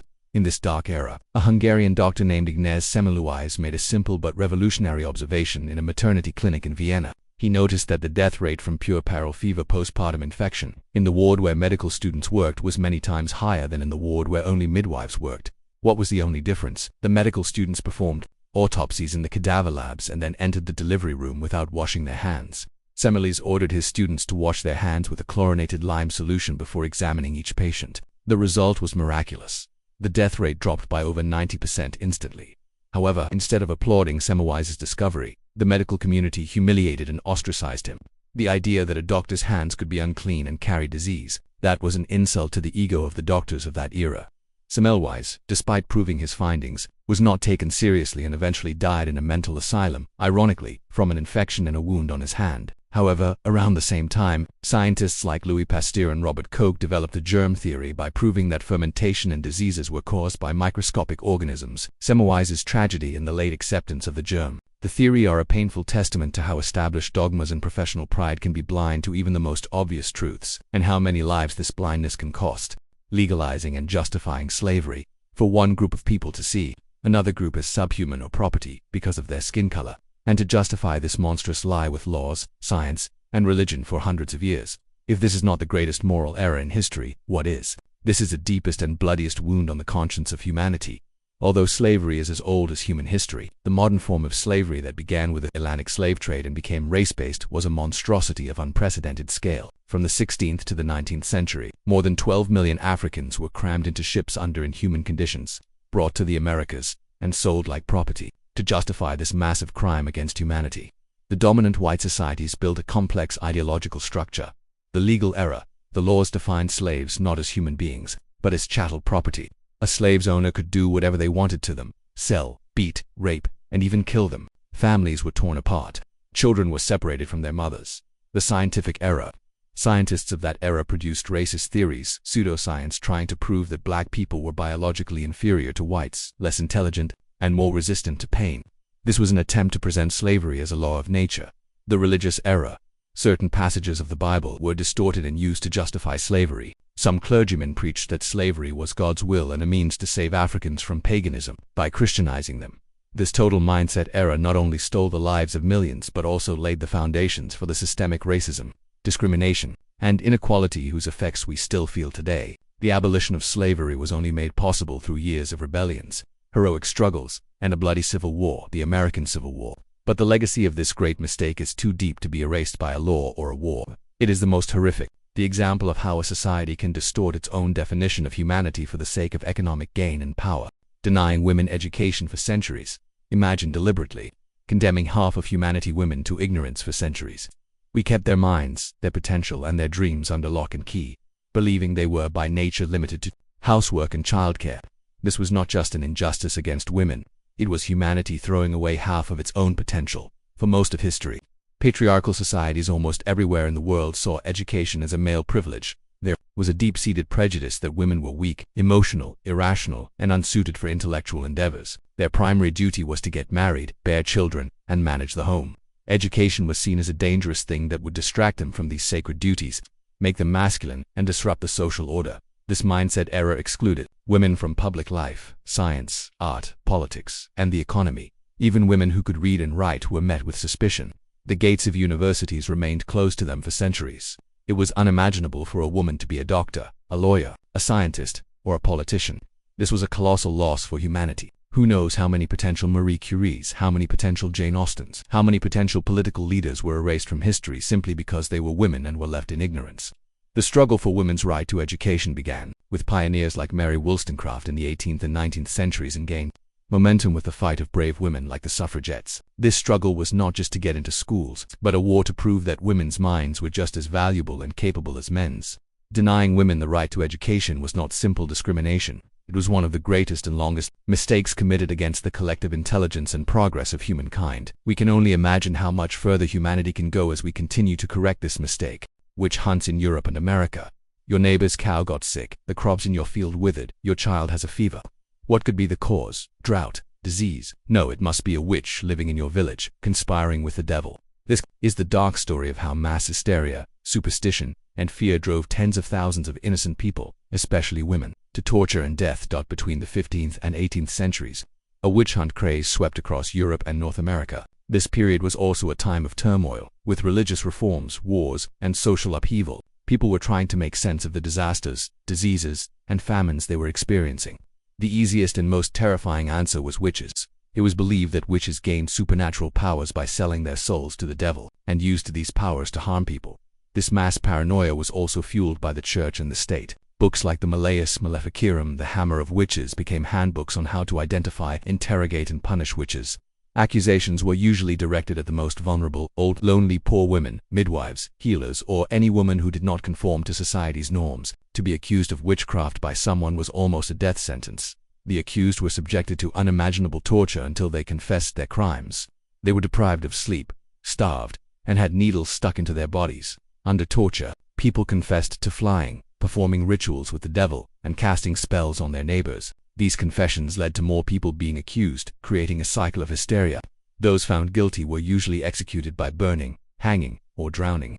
Events like the Salem witch trials are just one of the most famous examples of this madness. The witch hunts are one of the most tragic lessons on how ignorance, fear, and organized hatred can bring a society to the brink of insanity and turn innocent people into scapegoats. Destroying cultural heritage during wars. When you demolish a building, you don't just destroy stone and mortar. When you smash a statue, you don't just break marble. When you burn a manuscript, you don't just erase ink. You destroy a people's memory, their identity, and their soul. This is the most unforgivable and irreversible mistake of war, cultural genocide, throughout history. Wars have cost not only human lives but also the common heritage of humanity. From the burning of the Library of Alexandria to the destruction of Aztec and Inca codices by the Spanish, from the art looted by the Nazis in Europe to the more recent dynamiting of the Bamiyan Buddhas by the Taliban or the ancient city of Palmyra by ISIS, the list is shamefully long. These actions are not accidental collateral damage of war. They are deliberate and strategic acts. There are several key motivations behind this cultural destruction. The first is to erase a people's identity. By destroying an enemy's temples, monuments, and sacred sites, you aim to sever their connection to the past, break their morale, and render their existence meaningless. It is the cruelest way of saying, you never existed. The second is ideological cleansing. You eliminate works of art and structures that do not conform to your worldview, which you see as pagan or decadent. The third is simply looting and vandalism. This great mistake is a crime committed not just against the people of that culture but against all of humanity. Because the Hanging Gardens of Babylon, the Pyramids of Egypt, the Parthenon of Athens do not belong only to those civilizations. They are part of the collective creativity, intelligence, and history of humankind. When you destroy an ancient city, you also forever destroy the priceless information that future archaeologists and historians could have learned about that civilization. The only things that cannot be brought back are human life and cultural heritage. To destroy this heritage in wars is equivalent to tearing out the pages of our own history. Believing Earth was the center of the universe. We felt so special, so important, that we assumed the entire universe, with its billions of stars and planets, revolved only around us. This was humanity's biggest ego bubble and its longest-lasting cosmic misconception. The first lesson the universe taught us was that we are a part of it, not the center of it. Geocentrism, the Earth-centered model of the universe, was the most natural and intuitive explanation for humanity. Every day, we saw the sun rise, travel in an arc across the sky, and set. The moon and stars followed a similar cycle. The ground beneath us was solid and motionless. Based on these daily observations, it was inevitable to conclude that the Earth was the stationary center of the universe and everything else revolved around it. This idea was systematized by the ancient Greek philosopher Aristotle and turned into a complex mathematical model by Ptolemy in the 2nd century. Ptolemy's model was so successful that it could even explain the strange backward movements of the planet's retrograde motion. This model was also in perfect harmony with Christian theology. It made perfect sense that humanity, specially created by God, should live at the center of the universe. Therefore, this model was accepted almost without question in the Western and Islamic worlds for 1,500 years. However, this great mistake was a huge obstacle to our understanding of the universe. They had to invent extremely complex and artificial mechanisms like epicycles, circles within circles, to explain the planet's movements. The reality was much simpler and more elegant. When Copernicus proposed a much simpler model with the sun at the center, heliocentric, in the 16th century, it was a revolutionary step. Kepler's discovery that planets move in elliptical orbits and Galileo's telescopic observations demolished this old and arrogant worldview. Newton's law of universal gravitation hammered the final nail in the coffin. The geocentric universe mistake taught us that even the most obvious-seeming things can be wrong, and how vital humility, observation, and questioning are to understanding our place in the universe. Assuming dinosaur fossils were demonic bones, you are digging up giant, monstrous bones from the ground. Bones belonging to creatures you have never seen before, creatures you couldn't even imagine. Science cannot yet explain what they are. So, what do you fill this void with?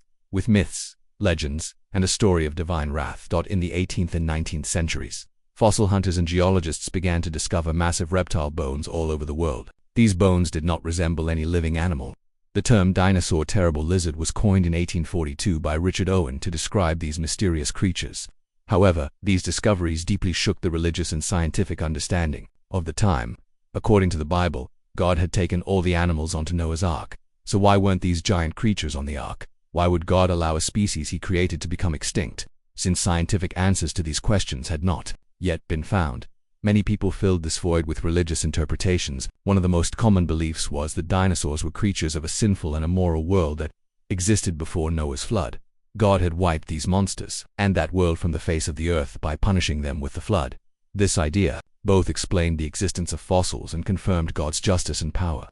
Dinosaurs were seen as evidence of divine wrath. This great mindset error slowed the progress of scientific research. Concepts like geological time, evolution, and mass extinction were not yet fully understood. Today, we know that the dinosaurs became extinct about 66 million years ago, most likely as a result of a global catastrophe caused by a giant asteroid that struck the Gulf of Mexico. The shockwaves, tsunamis, forest fires, and the dust cloud that enveloped the atmosphere from the impact changed the planet's climate, bringing an end to the dinosaurs and many other species. The misconception that the dinosaurs' extinction was a punishment from God is an example of how the human mind can resort to mythological and supernatural explanations in the face of phenomena that science cannot yet explain, and of the search to give meaning to the unknown. Marketing cigarettes as healthy. Imagine a world where doctors, nurses, and even cartoon characters recommend that you smoke. Advertisements for cigarettes claiming to soothe your throat, calm your nerves, and even be healthier are everywhere. This is the story of the 20th century's biggest and most deadly public relations lie. In the first half of the 20th century, smoking was not just a common habit but also a symbol of being sophisticated, modern, and cool. Tobacco companies ran massive advertising campaigns to create this image and sell their products. The most insidious and dangerous aspect of these campaigns was the effort to associate smoking with health. On billboards and in magazines, smiling doctors in white coats would claim that a particular brand of cigarette was less irritating than others, or was the choice of experts. Slogans like milder for your throat, calms your nerves, and keeps you slim were used. Some brands even made absurd implications that smoking improved performance by using athletes and opera singers in their ads. These advertisements were designed to suppress concerns about the potential harms of smoking, although scientific evidence linking smoking to lung cancer and heart disease began to accumulate during that period.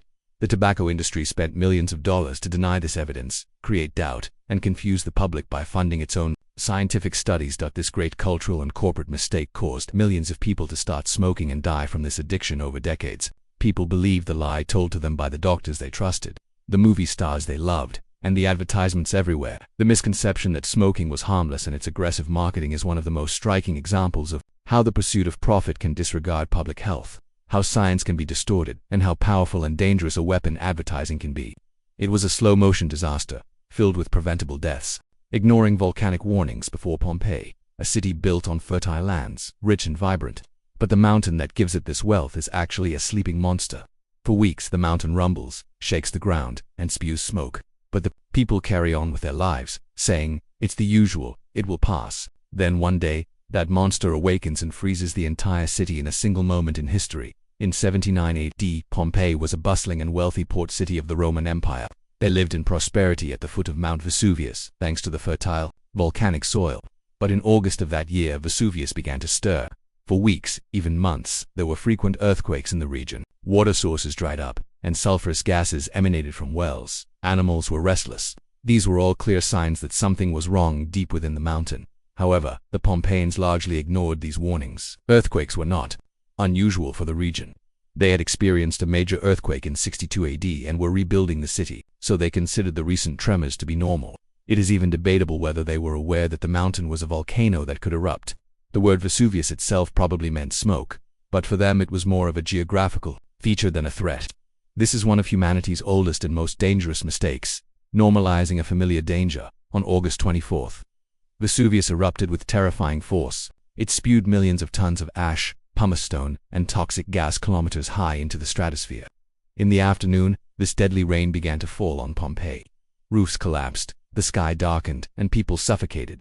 For those who tried to escape, it was too late. The next morning, a pyroclastic flow, a cloud of fire and gas descending from the mountain at speeds of 100 kilometers per hour and with temperatures of hundreds of degrees, instantly destroyed everything and everyone left in the city. It buried people under ash, preserving them forever like plaster statues in their final moments.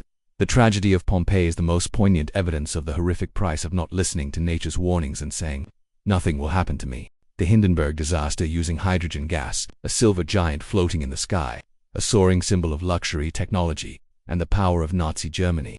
But inside this magnificent facade, it carried a giant bomb filled with the world's most flammable gas. A single spark would be enough to turn a dream, along with 36 people, into ashes.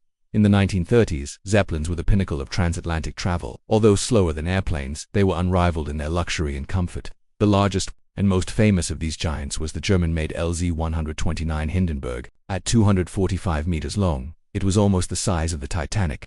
However, at the heart of the Hindenburg lay a fatal design flaw. The airship was originally designed to be filled with helium, a non-flammable and extremely safe gas, but at the time, the United States, the world's largest helium producer, refused to sell this strategic gas to Germany due to the rise of the Nazi regime. Faced with this embargo, German engineers made a disastrous decision to use hydrogen, which is extremely flammable and explosive, instead of helium. Hydrogen had better lifting power than helium and was cheaper to produce, but it was also incredibly dangerous.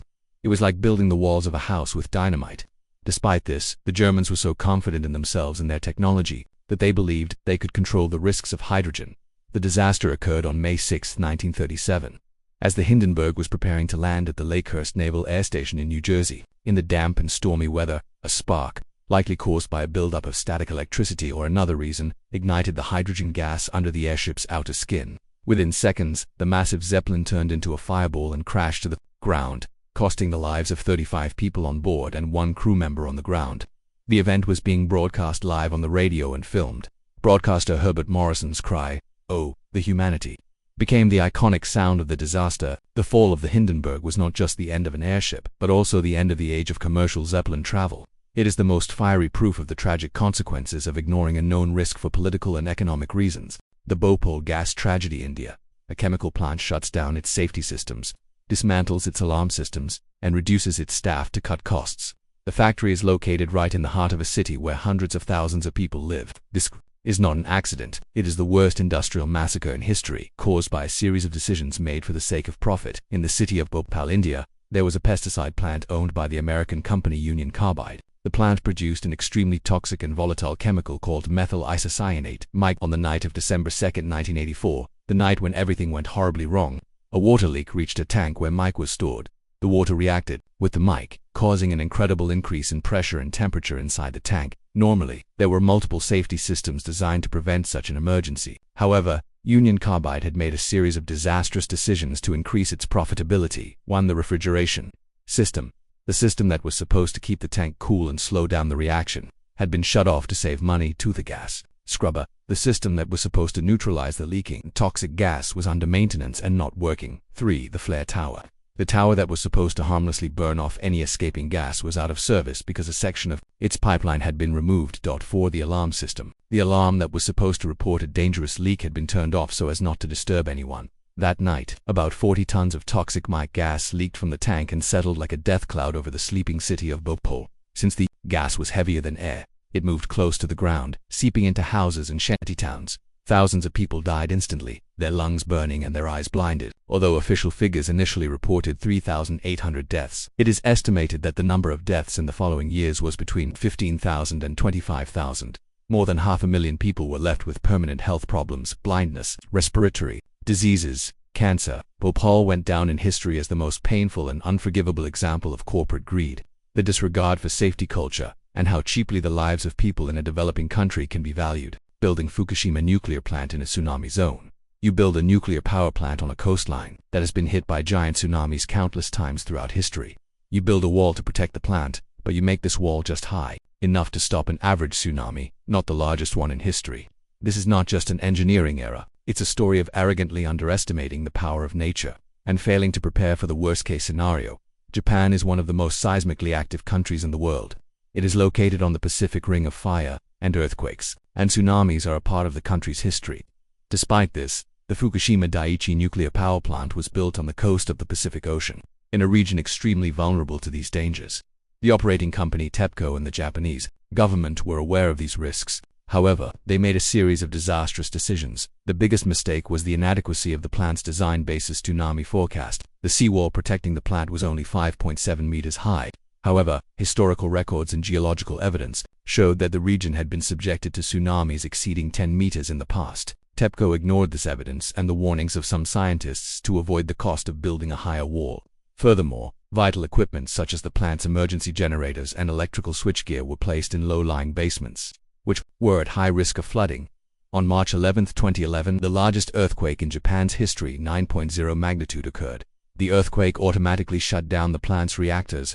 The real disaster came about an hour later, a giant tsunami, triggered by the earthquake and reaching heights of 14 to 15 meters in places, breached the 5.7-meter protective wall as if it were a toy and flooded the plant.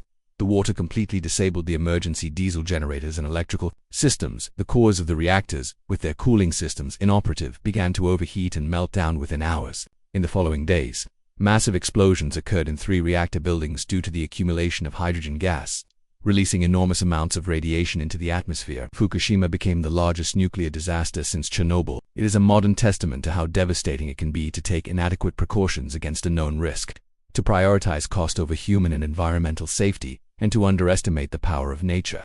The destruction of the Amazon rainforest. Imagine us destroying our planet's lungs at a rate of dozens of football fields every minute. We do this to clear land for agriculture, to mine for minerals, or to obtain timber for the sake of short-term profit. We are permanently destroying not only the home of millions of species but also a system that regulates the entire planet's climate and produces the air we breathe. The Amazon rainforest is not just a collection of trees. It is the world's largest biodiversity reserve, the home of millions of indigenous people, and most importantly, one of the most vital regulators of the global climate. The trees absorb vast amounts of carbon dioxide, a greenhouse gas, from the atmosphere and release oxygen.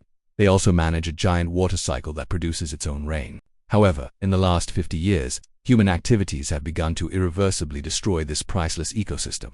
Behind this great mistake lies a series of reckless decisions. 1. Cattle ranching and soy farming. The biggest cause of deforestation is the clearing and burning of vast areas to graze cattle and grow soybeans, mostly used as animal feed. 2. Logging and mining. Illegal and legal logging destroys valuable trees, while sites opened to extract gold and other minerals pollute the forest with toxic waste. 3. Infrastructure projects. Building new roads and dams facilitates access to the previously untouched heart of the forest, opening the door to further destruction. While these decisions provide short-term economic gains, their long-term consequences are catastrophic. Deforestation is pushing millions of species to the brink of extinction. It accelerates climate change by releasing massive amounts of carbon into the atmosphere. It causes droughts by altering the regional climate, threatening agriculture. Scientists warn that the Amazon is approaching a tipping point. Once this point is passed, the forest will no longer be able to regenerate itself and will slowly turn into a dry savanna. This would be a disaster not just for Brazil or South America, but for the entire planet. The destruction of the Amazon is one of the most tragic and myopic decisions of a generation, selling the future of the next generation for today's profit. Mayan deforestation contributing to their collapse. Imagine a civilization far ahead of its time in astronomy, mathematics, and architecture. They build magnificent pyramids, palaces, and cities. But the plaster they use to build these great stone structures becomes the poison that brings about their end. This is the story of a civilization that became a victim of its own success. The classic Maya civilization reached its peak between 250 and 900 AD in Central America. They established great city-states like Tikal, Palenque, and Copan and developed a complex social structure. However, this great civilization mysteriously collapsed in the 9th century. The cities were abandoned and swallowed by the jungle, although the reasons for this collapse are still debated. One of the strongest theories is a self-inflicted environmental disaster, deforestation. One of the Mayas' biggest mistakes was the stucco plaster they used in their architecture. This plaster gave their pyramids and buildings that bright white appearance. But to produce this plaster they had to burn vast amounts of limestone. The only way to get the heat needed to burn the limestone was to cut down and burn trees. Archaeologists calculate that to produce just 1 ton of lime plaster, 5 tons of charcoal were needed, which means a huge amount of trees. As their population grew and they built larger temples, they destroyed the forests at an incredible rate. They also cleared forests to open up agricultural land to feed the growing population. This massive deforestation triggered a chain of disasters. When the trees were cut, soil erosion increased, and the fertile topsoil was washed away by the rains. The disappearance of the forests changed the region's climate and reduced rainfall, leading to severe droughts. Both the farmlands became unproductive and the drinking water sources dried up. Famine, social unrest, and wars ensued. The Maya civilization, by unconsciously consuming its own resources, slowly prepared its own end. This is one of the oldest and most striking lessons on how a civilization, no matter how advanced, can collapse when it exceeds its environmental limits and disrupts the ecological balance. Yahoo refusing to buy Google for $1 million. 2. University students working in a garage knock on your door with a technology that will change the future of the internet. They ask for a price that, in today's money, is equivalent to a city apartment. But you, as the king of the internet, dismiss their cute little project and turn them away. This is the story of the most expensive no in history. In the late 1990s, Yahoo was the undisputed king of the internet. Its search engine, email service, news portal. Everyone entered the internet through Yahoo. At that time, to PhD students. At Stanford University, Larry Page and Sergey Brin had developed a revolutionary search algorithm they called PageRank. This algorithm ranked search results not by popularity, but by how many other pages linked to a page, i.e. its relevance. This produced much better results than the search engines of the time. Down in 1998, these two young men tried to sell their newly founded company, Google, to the giant of the time, Yahoo. The price they asked for was just $1 million. Yahoo executives thought Google's technology could be a competitor to their own portal. Their goal was not to send users to a search engine and then on to other sites, but to keep them on their own site for as long as possible.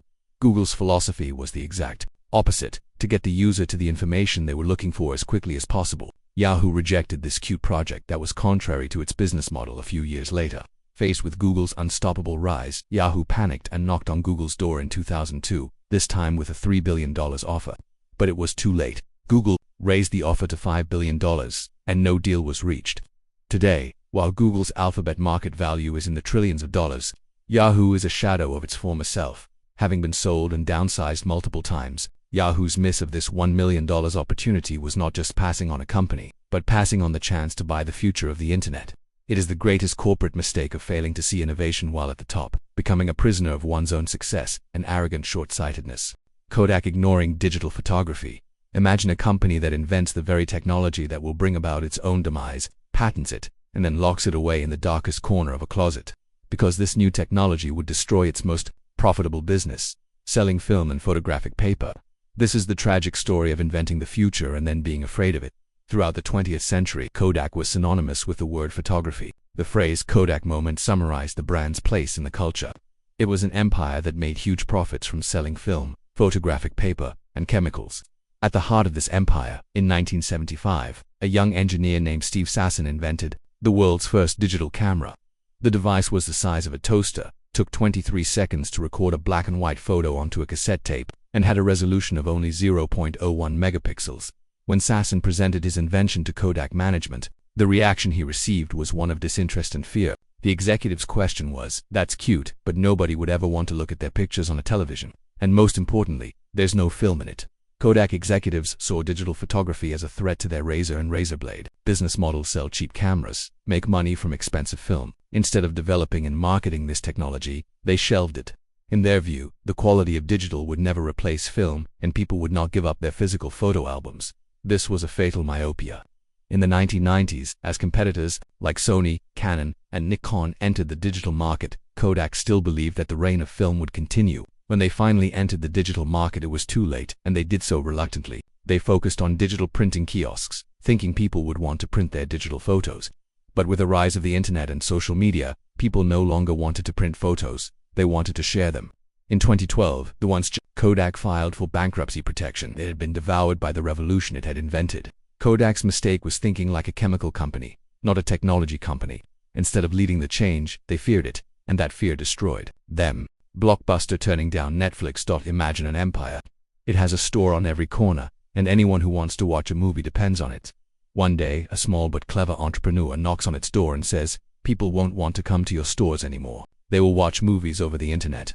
Let's build this future together." The emperor laughs out loud at this idea and throws the entrepreneur out.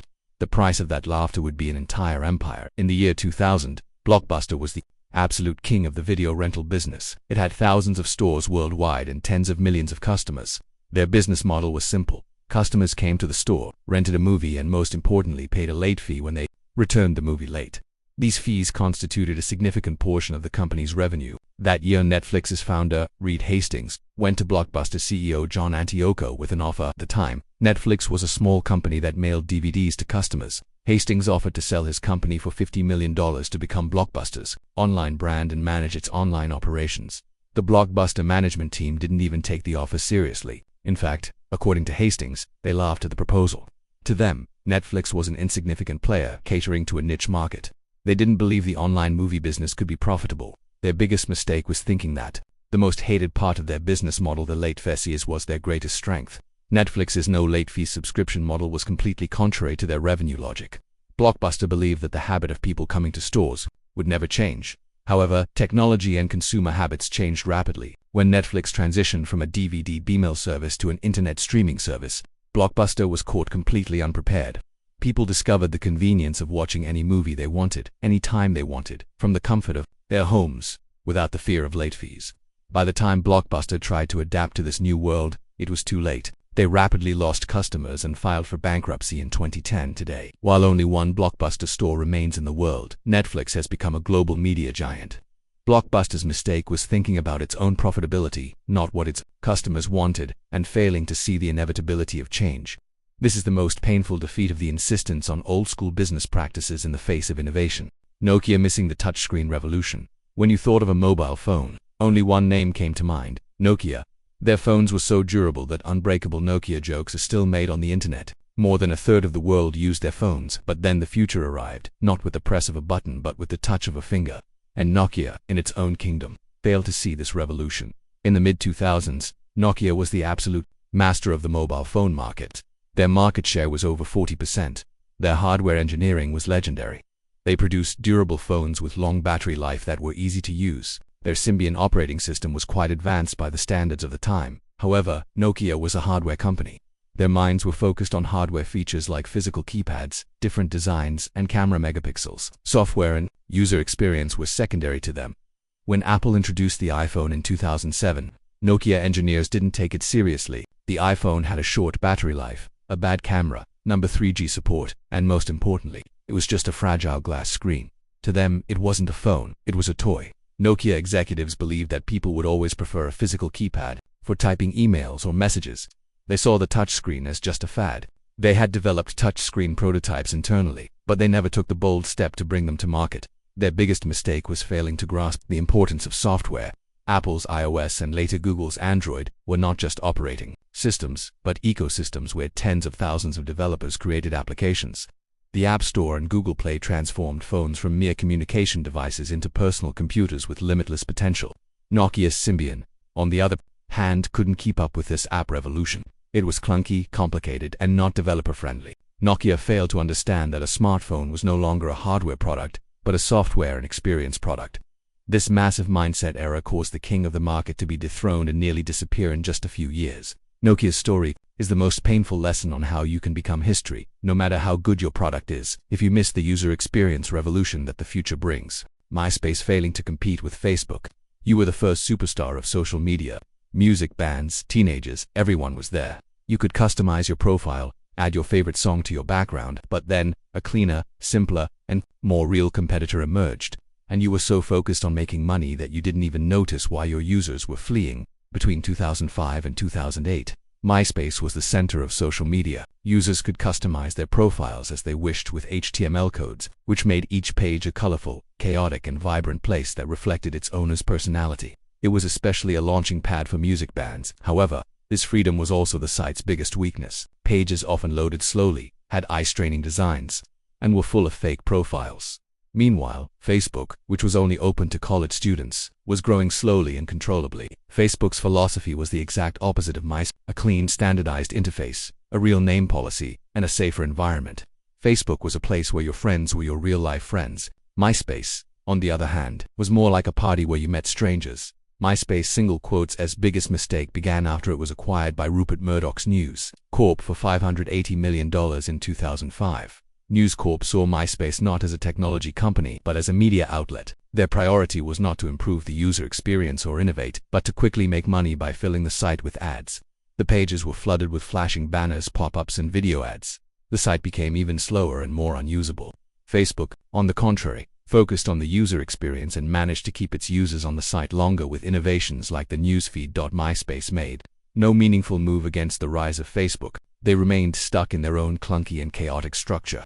As users flocked to the simpler, faster, and more reliable Facebook, MySpace executives failed to realize that their ship was sinking. This is one of the clearest examples of how short-term profit, greed can kill long-term user loyalty and innovation, and how a market leader can collapse the moment it stops listening to its users. Microsoft, relying too heavily on Internet Explorer.ou, built the gates to the Internet. You were so successful that you crushed your rival and owned 95% of the market. Then you declared victory and stopped improving the gate. But while you were sleeping, others started building faster, safer, and better gates. When you woke up, you realized that everyone was using those new gates. In the first browser wars of the late 1990s, Microsoft's Internet Explorer IE had crushed Netscape Navigator. Microsoft used its greatest weapon, the Windows operating system, to offer IE pre-installed on every computer. This gave them overwhelming market dominance. In the early 2000s, almost everyone who used the Internet did so through IE. Microsoft thought it had won the war and made a fatal mistake. It became complacent after winning the war. Microsoft disbanded a large part of the team responsible for developing Internet Explorer and halted innovation. For years, especially with the legendary and problematic Internet Explorer 6, they did not bring any meaningful updates to the browser. IE6 was slow, full of security vulnerabilities, and did not comply with web standards. It was a nightmare for web developers, who had to spend extra hours making their sites compatible with both modern browsers and IE6. While Microsoft was sleeping, an open-source community was developing Firefox, which rose from the ashes of Netscape. Firefox offered innovative features like tabbed browsing, better security, and add-on support. Users were tired of IE's sluggishness and constant security warnings and began to switch to Firefox in droves. Then in 2008, Google released Chrome, which revolutionized the market with its speed and simplicity. Chrome completely took over the browser market. The assassination of Julius Caesar by Brutus, the greatest conqueror of Rome, its most powerful man. He had brought his enemies to their knees in Gaul, Egypt, and Anatolia. But death came to him not on the battlefield, but in the heart of the Senate, surrounded by the people he trusted most. And the final dagger was wielded by the man he called my son. This is the most timeless story of how brutal hubris, betrayal, and politics can be. Julius Caesar was on the verge of transforming the Roman Republic into a dictatorship. He had himself declared dictator for life and consolidated power in his hands. This situation created great anxiety among the senators who were committed to Rome's republican traditions. To them, Caesar wanted to become a king and destroy the republic. This anxiety led a group of senators, led by Cassius and Brutus, to form a secret conspiracy to eliminate Caesar. Caesar's greatest leadership mistake was his overconfidence in his own power and popularity. There were signs that he was aware of the conspiracy around him. He had been warned multiple times. His wife Calpurnia begged him not to go to the Senate that day because of a nightmare she had. A soothsayer had told him to beware the Eye of March, but Caesar dismissed these warnings as superstition. He thought he was untouchable. The most tragic part was the betrayal of Marcus Junius Brutus. Brutus was a young man whom Caesar loved and protected. His mother was Caesar's longtime mistress, and it was said that Caesar regarded Brutus as his own son. However, Brutus believed his ancestors were the ones who had saved Rome from kings and was passionately devoted to the republican ideal. These ideals overrode his personal loyalty. On March 15, 44 BC, the conspirators cornered Caesar in the Senate and began to stab him. As Caesar tried to defend himself, he saw Brutus drawing his dagger and stopped resisting. As immortalized by Shakespeare, his last words are rumored to have been "Et2, Brute, you too, Brutus." Caesar's mistake was his failure to see the danger closest to him, the betrayal of a trusted friend who was ideologically opposed to him. The conspirators thought they had saved the Republic, but in reality they plunged Rome into an even bloodier civil war, paving the way for Caesar's heir Octavian to become the first Roman emperor. Ottoman sultans executing their own sons. Imagine a father. The day he ascends to the throne, he must have his own brothers, and sometimes even his infant nephews, strangled for the good of the state. This is not a monstrosity, it is a law. The tragedy of a system thought to have kept the Ottoman Empire standing for centuries, but which also rotted it from within.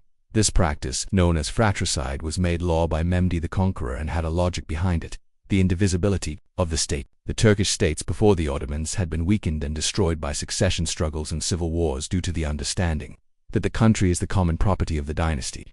To prevent this addition, Mehmed gave the reigning sultan the right to kill his brothers for the order of the world Nizam ylm. The goal was to eliminate potential rivals who could shake the central authority.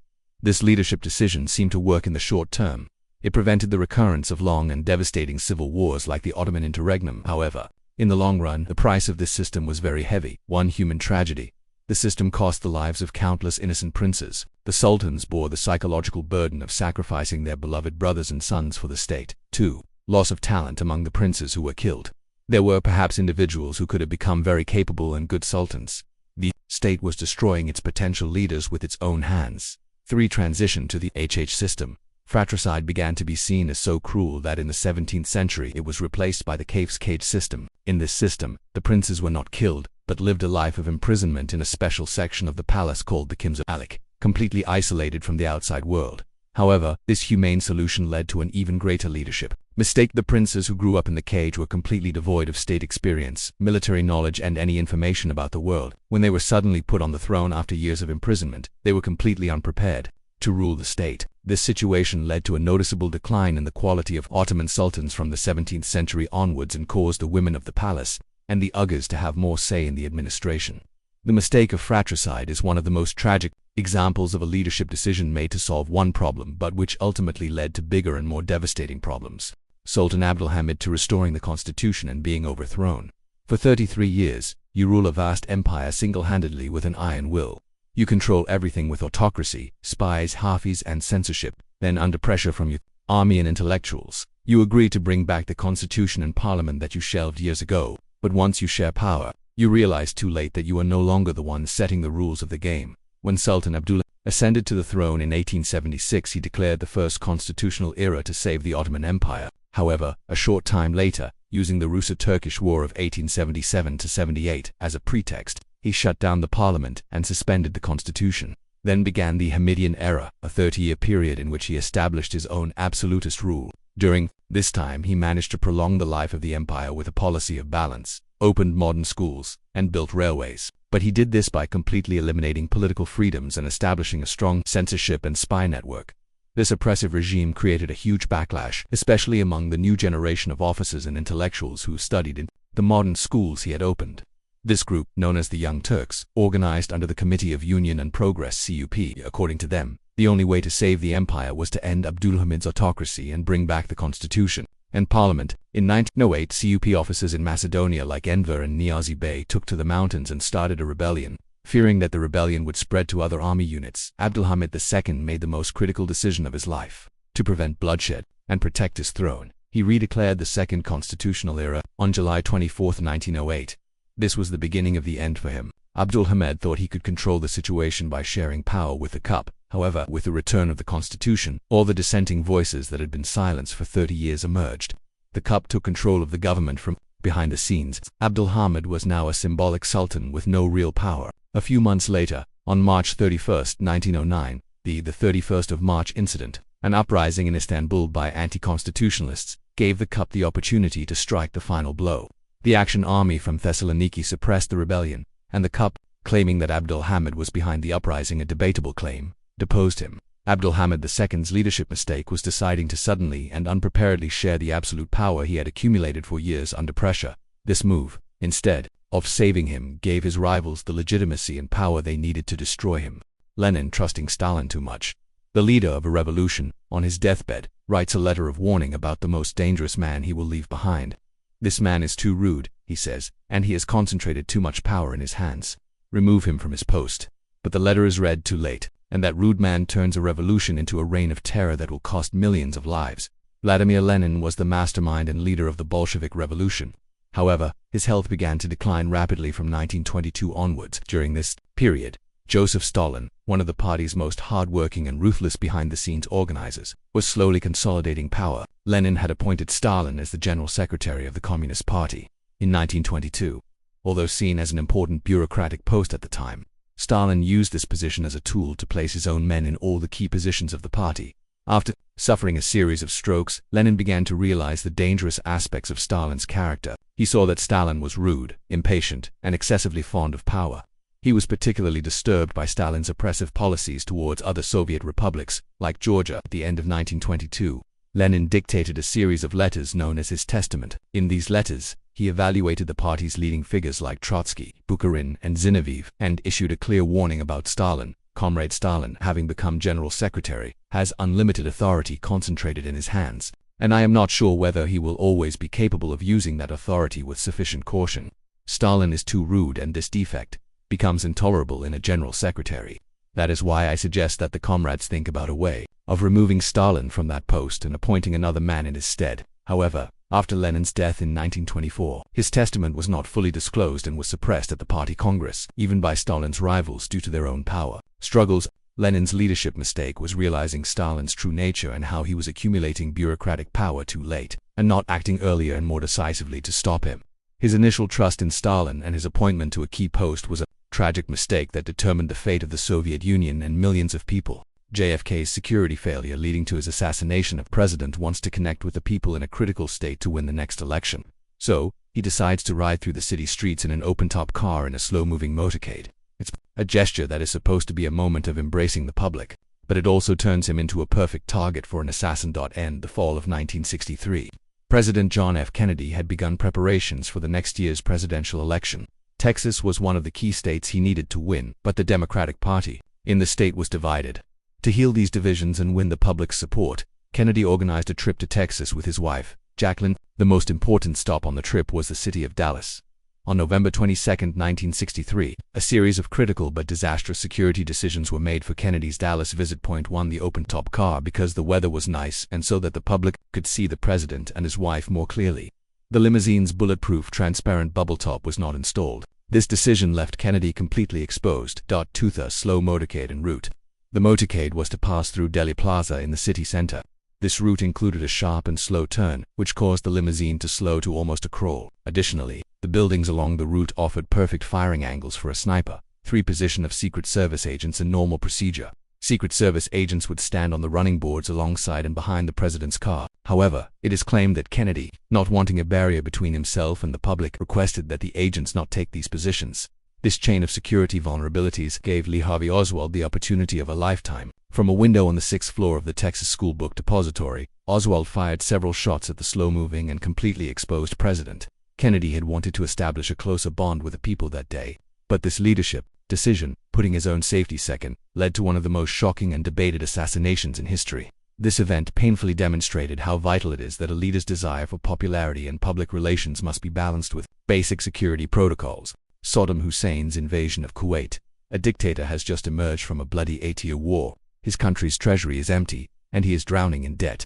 He sets his sights on his tiny but oil-rich neighbor next door. To him, this is an easy victory that will both erase his debts and make him the hero of the Arab world. But he fails to calculate that this move will turn the entire world against him and be the beginning of the end for his own regime.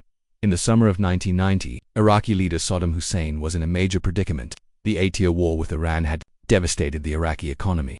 The country owed billions of dollars, especially to Gulf countries like Kuwait and Saudi Arabia. Saddam demanded that these debts be forgiven because, in his view, he had protected the entire Arab world from the Iranian threat by fighting against Iran. However, Kuwait rejected this demand. Furthermore, Saddam accused Kuwait of harming Iraq by exceeding its OPEC quotas in oil production, thereby driving down oil prices. Another claim was that Kuwait was stealing Iraqi oil from the Rumaila oil field on the border by using slant drilling. Saddam Hussein chose brute force over diplomacy to resolve these disputes. His biggest leadership mistake was completely misreading the international reaction. With the end of the Cold War, he could not foresee that the US and the Soviet Union could take a common stance. He also misinterpreted ambiguous statements from a meeting with the American ambassador, April Glaspie, as a sign that the US would turn a blind eye to an invasion. In his view, the Arab world would also support a leader who stood up to Israel, swallowing a rich and arrogant sheikhdom. On August 2, 1990, the Iraqi army invaded Kuwait and captured it within hours. Saddam declared Kuwait the 19th province of Iraq, but what he expected did not happen. The world united against this blatant aggression. The United Nations imposed the harshest sanctions in history against Iraq. A massive international coalition, led by the US, was formed. When the deadline for Saddam to withdraw from Kuwait expired, Operation Desert Storm began in early 1991. The coalition forces drove the Iraqi army out of Kuwait in just 100 hours, inflicting a heavy defeat. The decision to invade Kuwait was a complete disaster for Saddam.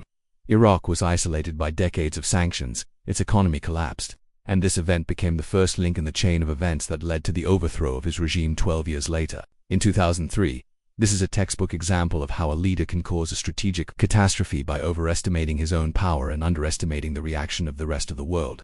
The Shah of Iran's disconnect from the people. Imagine a king. He dreams of turning his country into a Western superpower.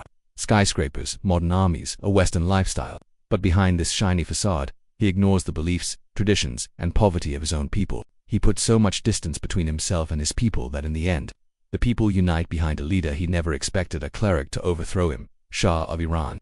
Mohammad Reza Pahlavi launched an ambitious modernization program called the White Revolution in the 1960s and 70s. His goal was to lead Iran to a great civilization, meaning to make it a regional military and economic power with oil revenues. He developed industry, made some social reforms like giving women the right to vote, and built a strong army. He established close relations with Western leaders, and Iran became America's most important ally in the Middle East.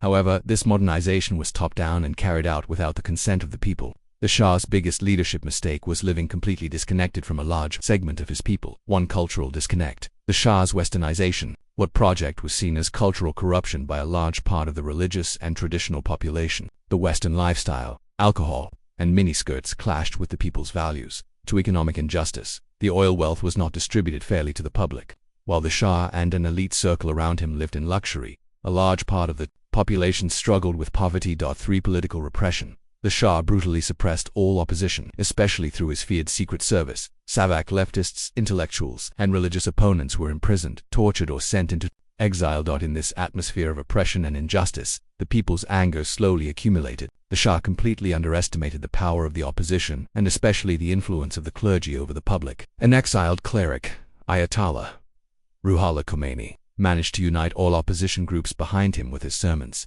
criticizing the Shah's Western puppet and godless regime. The mass protests, strikes, and demonstrations that began in 1978 left the Shah's powerful army and secret service helpless. In January 1979, the Shah was forced to flee the country under the guise of a vacation and never returned. The story is a tragic example of how a leader cannot modernize his country with just oil money and military force without winning the hearts and minds of his people, and how even the strongest seeming regimes can collapse in an instant when they become disconnected from their people. Ignoring AIDS in the early years, a new and mysterious disease emerges. It seems to only affect a specific minority group. So, the authorities, the media, and a large part of society dismiss it as a moral problem. But viruses don't care about morality or prejudice. And this dismissal allows a global pandemic that will cost millions of lives to spread silently. In 1981, doctors in the US noticed an alarming increase in a rare type of pneumonia, pneumocystis carinii, and a type of cancer called Kaposi's sarcoma among young gay men. These were diseases normally seen in people with collapsed immune systems. The disease was initially given a stigmatizing name, grid-related immune deficiency. This was the first step in a disastrous mistake, because the disease was labeled a gay plague.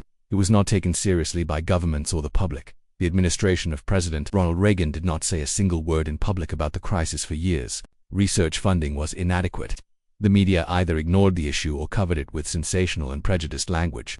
This silence and inaction delayed the understanding that the virus, HIV, affected not only gay men but also blood transfusion recipients, hemophiliacs, intravenous drug users, and heterosexual men and women. Behind this curtain of deadly silence, the virus was spreading all over the world. This great mistake taught us how dangerous it is to judge the seriousness of a disease based on who it affects. Prejudice and fear took precedence over science and public health. If it weren't for the brave and angry protests of activist groups like ACT UP, this indifference could have lasted even longer. The tragic neglect in the early years of AIDS is the most painful proof of how vital early and decisive action, an unbiased approach, and political will are in the face of a pandemic, and how deadly their absence can be. Using alcohol as a medicinal cure. Imagine a substance. It gives pleasure, numbs pain, and provides courage. Therefore, this substance must be a cure for all ailments. Right? For centuries, doctors, surgeons, and the public operated on this logic. But what they were actually doing was giving their patients an addictive poison that suppresses the central nervous system in order to heal them. From ancient times until the early 20th century, alcohol, especially wine and distilled spirits, was one of the most basic tools of medicine. In a world without modern pharmacology, some of alcohol's properties made it very attractive to doctors. First, it was an anesthetic. Making a patient drink large amounts of alcohol before surgery made them somewhat insensitive to pain. Second, it was a disinfectant. Cleaning wounds with alcohol helped prevent infection to some extent. Third, it was a solvent, used in the preparation of herbal medicines and tinctures. However, the biggest mistake was that these external and temporary benefits of alcohol led to it being seen as a systemic therapeutic agent. Doctors prescribed alcohol to treat countless diseases, from melancholy to the plague, from digestive problems to fever. Distilled spirits, known as aquavita, water of life, were believed to prolong life and maintain health. This widespread use completely ignored the dangers posed by alcohol itself. Alcohol is in fact a depressant. It slows down bodily functions and can harm the healing process. It is also highly addictive, and its long-term use leads to fatal consequences like liver cirrhosis, heart disease, and brain damage. The fact that medicine prescribed a substance that systematically harmed and addicted patients in order to heal them is one of the greatest ironies and mistakes in medical history. This shows that just because a substance temporarily suppresses symptoms does not mean it is a cure, and how important it is to scientifically question traditional methods that seem to work. Performing lobotomies on mental patients. Imagine destroying the frontal lobes of the brain, the part that governs personality, planning, and emotions, with an ice pick to treat a mental illness. This is not a horror movie script. This is the true story of one of the most barbaric solutions in medical history, which was performed on thousands of patients in the mid-20th century and applauded as a miracle cured on the 1930s and 40s. There was no effective treatment for serious mental illnesses like schizophrenia, severe depression, and bipolar disorder. Mental asylums were filled with uncontrollable patients. In this environment of desperation, the Portuguese neurologist Egas Muniz developed the theory that severing the neural connections between the frontal lobes and other parts of the brain could reduce patients' agitation and anxiety. He named this procedure lobotomy and won the Nobel Prize in Medicine in 1949 for this discovery. This would become one of the most controversial decisions in Nobel history. However, the person who popularized lobotomy was the American doctor, Walter Freeman. Freeman simplified the procedure and developed a mass production technique, the transorbital lobotomy, more commonly known as the ice pick lobotomy. In this technique, a thin metal rod, often resembling an ice pick, was inserted through the top of the patient's eye socket, driven into the brain with a small hammer, and moved around to destroy the frontal lobes. The procedure could be done in just 10 minutes, without anesthesia. Freeman traveled the country in his lobotomobile, performing thousands of lobotomies. The consequences of this great medical mistake were horrific. Although lobotomy did reduce patients' agitation in some cases, it did so by turning them into emotionally empty, apathetic, childlike zombies. Patients were robbed of their personalities, creativity, and joy for life. Many died during or after the procedure. President Kennedy's sister, Rosemary Kennedy, is one of the most famous victims of this procedure. The popularization of lobotomy was a product of the profound ignorance and desperation in understanding the nature of mental illness. It is one of the darkest and most shameful pages of medical ethics. An attempt to eliminate symptoms not by treating the disease, but by destroying the patient's personality. Promoting tobacco as a treatment. Imagine a plant. It's believed to cure headaches, toothaches, asthma, and even the plague. Doctors call it the holy herb and recommend it as a cure-all. But this miraculous plant actually contains one of the most addictive poisons in history, which will slowly kill millions of people. Nicotine. When Christopher Columbus discovered the Americas, Europe was introduced to tobacco. This plant, used by the natives in rituals and for medicinal purposes, gained great fame as a medicine when it arrived in Europe. In the 16th century, the French diplomat Jean Nicot, the word nicotine comes from his name, introduced tobacco to the French queen, Catherine de' Medici, to treat her migraine headaches, and the plant's popularity exploded. The doctors and botanists of that era believed that tobacco was good for almost every disease. It was ground into a powder and snorted snuff, its juice was drunk, its leaves were wrapped around wounds, or its smoke was administered via an enema. It was believed that tobacco corrected the cold and moist imbalances in the body. It was recommended as a cure for asthma, gout, cancer, headaches, labor pains, and even the plague. Tobacco was known by names like herba panacea, the cure-all herb, or herba sancta, the holy herb. At the root of this great medical mistake lay a lack of observation and the absence of scientific methodology. The short-term effects of tobacco, such as being a stimulant and a relaxant, completely overshadowed its long-term and fatal harms. People interpreted the chronic cough caused by tobacco as the expulsion of the disease's evil humors. It took centuries to understand that tobacco was a poison that caused cancer, heart disease, and respiratory illnesses. The fact that this plant, once seen as a cure-all, would lead to one of the biggest public health disasters in human history is one of the greatest ironies in medical history. This is the clearest proof of how the popularity of a substance and the deceptive feeling of well-being it creates can mask its real dangers. Downplaying COVID-19 in its early stages. A new and contagious virus emerges in a corner of the world. At first they say, it's just a flu. They say, it won't affect us.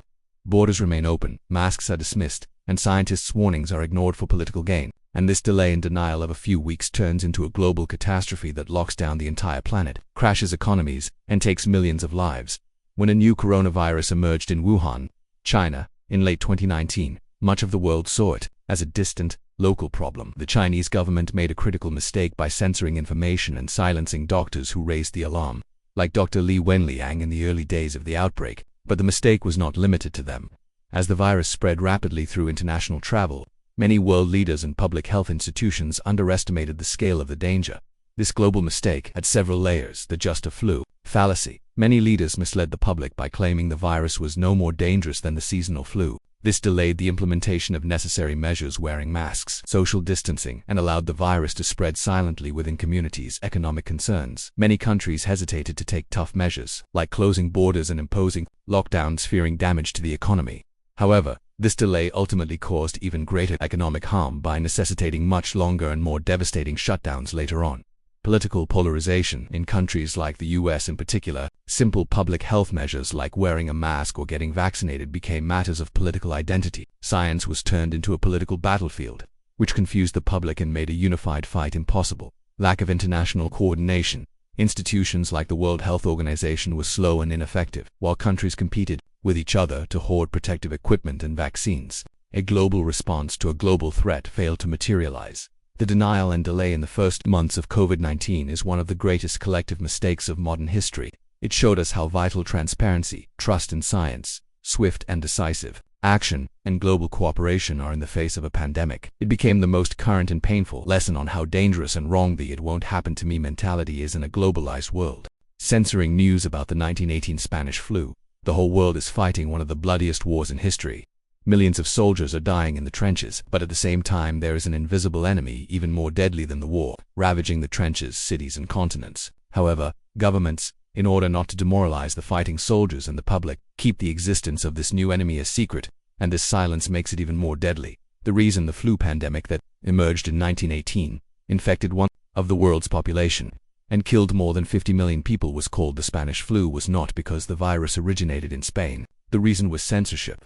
The major countries participating in World War I, Germany, Britain, France, the US, imposed strict censorship on news about the pandemic in their own countries so as not to negatively affect the war effort and public morale. Newspapers were forbidden to mention the pandemic. However, Spain was a neutral country in the war, therefore its press was free and they published news about the pandemic, the number of deaths, and the seriousness of the disease without censorship. Since the rest of the world got its first information about the pandemic from Spanish newspapers, they came to the wrong conclusion that the virus originated there, and the disease was given this name. This wartime censorship was a disastrous public health mistake. Governments hid the severity of the pandemic, even though they knew soldiers and civilians were getting sick. People were not given information on how to protect themselves. Soldiers continued to be kept together in crowded barracks and trenches, which caused the virus to spread rapidly. In some cities, large public parades and gatherings were even organized to sell war bonds and keep morale high. For example, just days after a parade in Philadelphia, thousands of people in the city began to die from the flu. The war censorship showed that not telling the public the truth in order to protect them actually meant putting them in greater danger. People could not take the necessary precautions because they did not know what they were up against. The story of the 1918 Spanish flu is the clearest proof that in a time of crisis, especially a public health crisis, censorship and withholding information can be as deadly as the virus itself. Ignoring iceberg warnings before the Titanic sank, an unsinkable giant gliding through the sky like ocean, its wireless room is busy sending personal messages for wealthy passengers. Warning messages about giant icebergs directly in the ship's path are pouring into the room. But the wireless operators are so busy that their response to the most critical warning is, "Shut up, I am busy." This arrogance would seal the fate of more than 1,500 people. On April 14, 1912, on the fourth day of its voyage, the Titanic was heading towards a known ice field. Throughout the day, at least 6 different and clear iceberg warnings came from other nearby ships to the Titanic's wireless room. These messages contained the exact coordinates of large ice masses and fields. However, this critical information either never reached its intended destination, the bridge and Captain Smith, or was not taken seriously. There were several reasons for this fatal communication failure. 1. Conflicting priorities. The wireless system was a new technology at the time, and its primary purpose was not emergency communication but for wealthy passengers to send personal telegrams to their friends ashore. The wireless operators, Jack Phillips and Harold Bride, were employees of the Marconi Company, not the ship. Their salary depended on the number of private messages they sent. Therefore, the non-profitable iceberg warnings were a chore for them. To hubris and overconfidence, the perception that the Titanic was unsinkable had led to a sense of complacency among the ship's crew. Captain Smith was an experienced sailor, but he too was affected by this air of overconfidence. He failed to fully grasp the seriousness of the warnings and did not take the basic precaution of reducing the ship's speed. 3. Operator fatigue and stress. The wireless room was struggling with faulty equipment, and the operators were exhausted from working non-stop for hours. When the most critical warning message came from the nearby ship, the Californian, operator Phillips, annoyed by the loud noise the message created in his headphones, replied, "Shut up, I am busy, I am working Cape Race." After this, the response The Californian's wireless operator turned off his set and went to bed. Just a few hours later, the Titanic would hit that iceberg, and the closest ship that could have heard its distress calls had fallen silent. This event is a tragic example of how the lack of open communication channels within an organization, the failure of information to reach the right person at the right time, and individual arrogance can render even the most advanced technology useless. The warnings were there, but no one was listening. Releasing Google Glass too early. Imagine being able to wear the future on your eyes. You take a photo with a glance, get directions, read your messages. It's a technology straight out of science fiction movies, but society is not yet ready for. You two walk around with a camera on your face, for the idea that you could be recording them at any moment. This is the story of how a great idea can turn into a fiasco without the right timing and the right communication. When Google launched Google Glass in 2013 with its Explorer edition, the tech world held its breath. It seemed like a revolution in wearable technology. This pair of glasses, with a small screen and a camera just above your eye, promised augmented reality. However, Google made a series of major mistakes in bringing this revolutionary product to market. One, wrong target audience and pricing. Google sold Glass not as a finished consumer product, but at an exorbitant price of $1,500, only to select explorers, i.e., tech enthusiasts and developers. This caused the product to gain an elitist and arrogant image among the public. A derogatory nickname, Glasshole, was coined for its users too, ignoring privacy concerns. The biggest mistake was not thinking about the social and ethical consequences. The idea of a person having a camera on their face that could record at any time created huge privacy concerns in society. People thought they were being secretly recorded when talking to a Glass user. That's why many bars, restaurants, and cinemas banned the use of Google Glass. Google underestimated this fundamental human concern, thinking people will get used to it over time. 3. Lack of a clear use case. Google couldn't clearly explain what Glass was for. It was as if they were saying, "This is a great technology, you figure out what to do with it." The product had no clear purpose, no killer app, therefore it couldn't go beyond being a technological toy. Google Glass was not a technical failure, but it was a complete social failure. Google was so caught up in the excitement of the technology that it forgot to think about how this technology would be perceived and accepted by real people in the real world, launching the product before society was ready, without addressing privacy concerns, and without offering a clear value proposition, led to the project being quietly shelved in 2015. This is the clearest proof that innovation is not just about engineering but also requires sociology, psychology, and proper communication. Facebook sharing user data. Cambridge Analytica. Every like you make, every quiz you take, every photo you share on the internet. You think this is innocent data you're only sharing with your friends. But someone is collecting this data without your knowledge, creating your psychological profile, and using that profile to influence the outcome of elections. This is the moment social media lost its innocence, and our data was turned into a weapon. The Cambridge Analytica scandal, which erupted in 2018, exposed the dark side of Facebook and the entire social media industry. At the center of the incident was an innocent-looking personality quiz app called This app, developed by a Cambridge University academic named Alexander Kogan, took advantage of Facebook's then loose API application programming interface. Rules. The communication and information failure was precisely this. The approximately 270,000 users who took this quiz were not only granting the app access to their own data, but also to the data of all their Facebook friends. These friends had no consent or knowledge of this. Through this method, Kogan collected the data likes, profile, information, status updates of nearly 87 million users. The biggest mistake was that although he said he would use this data for academic purposes, he sold it to the political consulting firm Cambridge Analytica. Cambridge Analytica used this massive dataset to create psychological profiles of voters. They analyzed what voters' fears, prejudices, and hopes were. They then used this information in political campaigns, such as the 2016 US presidential election and the Brexit referendum, to manipulate voters with targeted and personalized disinformation and propaganda messages. Although Facebook was aware of this data breach years before, it failed to take adequate steps to inform the public and protect its users. When the scandal broke, Mark Zuckerberg's initial response was also inadequate and delayed. This event exposed the business model behind Facebook's connecting people mission, which sees user data as a commodity. It was a massive breach of trust that showed the whole world how true the saying, "If you're not paying for the product, you are the product" is, and how vulnerable our personal data is. TikTok's data privacy controversies. Imagine an innocent entertainment app where young people dance and share funny videos. But the owner of this app is a company linked to one of the world's most powerful and oppressive regimes. While you're having fun, is your personal data, your location, even your keystrokes, going to another country's servers without your knowledge.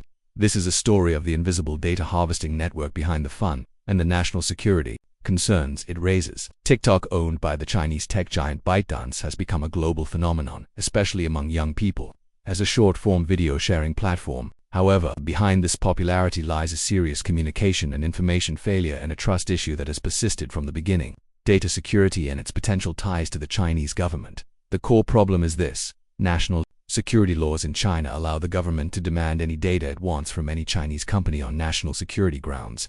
This has created great concern among Western governments and security experts. The concerns were: 1. Data collection. It was alleged that TikTok collected a vast amount of data, including users' location information, browsing history, biometric data like face prints, and even the text they copied to their clipboards. The risk of this data falling into the hands of the Chinese government was the biggest fear. 2. Propaganda and censorship. Concerns arose that the Chinese government could pressure ByteDance to use TikTok's algorithm to promote content favorable to its propaganda or to suppress sensitive topics like Tibet, the Tiananmen Square massacre, or the Hong Kong protests. Censorship. 3. Communication crisis.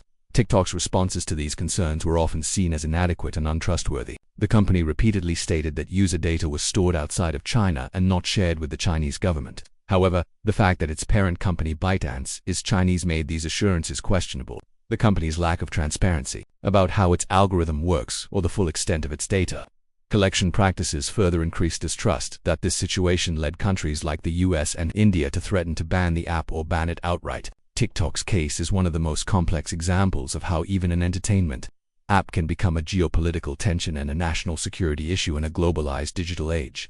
It is a lesson in how a company's failure to establish proactive and transparent communication to win the trust of its user base can create a massive existential threat. Amazon mishandling employee data. The world's largest online retailer tracks your every move, every second, to increase efficiency. How fast you pack, how long you spend in the bathroom, even what you talk about with your colleagues. Is this data used to make you a better employee, or to turn you into a cog in a machine and kick you out of the system for the slightest mistake? Amazon is known for its obsession with logistics and efficiency. At the center of this obsession is a sophisticated data collection and monitoring system used to measure the performance of employees in its massive warehouses. Employees are constantly tracked through the scanners they hold. The system records, second by second, how many items they pick per hour, how much time off task they have between two tasks, and whether they meet the set quotas. The communication and information failure lies in the ruthless and dehumanizing use of this system. 1. Automated firing. One of the biggest criticisms is that the system can automatically identify employees who fall below productivity targets for a certain period and generate termination notices without human intervention. Employees felt they were being judged and fired by a machine. 2. Invasion of privacy. The monitoring was not limited to productivity. Allegations arose that Amazon monitored employees' private Facebook groups to track unionization efforts and used technology to screen for pro-union candidates during hiring.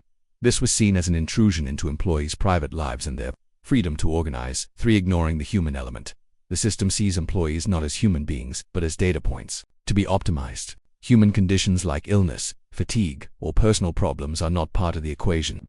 This created a work culture that led to high stress, burnout, and injury rates in the warehouses. Although Amazon argues that the purpose of these systems is to increase efficiency and safety, critics say it is a digital surveillance regime that keeps employees under constant pressure and fear. The company's lack of transparency about how these systems work and what the collected data is precisely used for has created a great deal of distrust among employees and the public.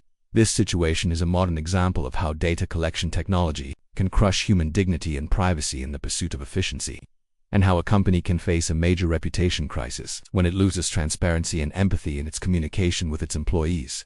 Massacres during the Crusades. God wills it. This was the battle cry of thousands of knights, peasants, and adventurers as they left their homes to liberate the Holy Land. But this holy mission often turned into a campaign of plunder and terror, where innocent Jewish, Muslim, and even Christian communities along the way were brutally massacred in the name of the same God.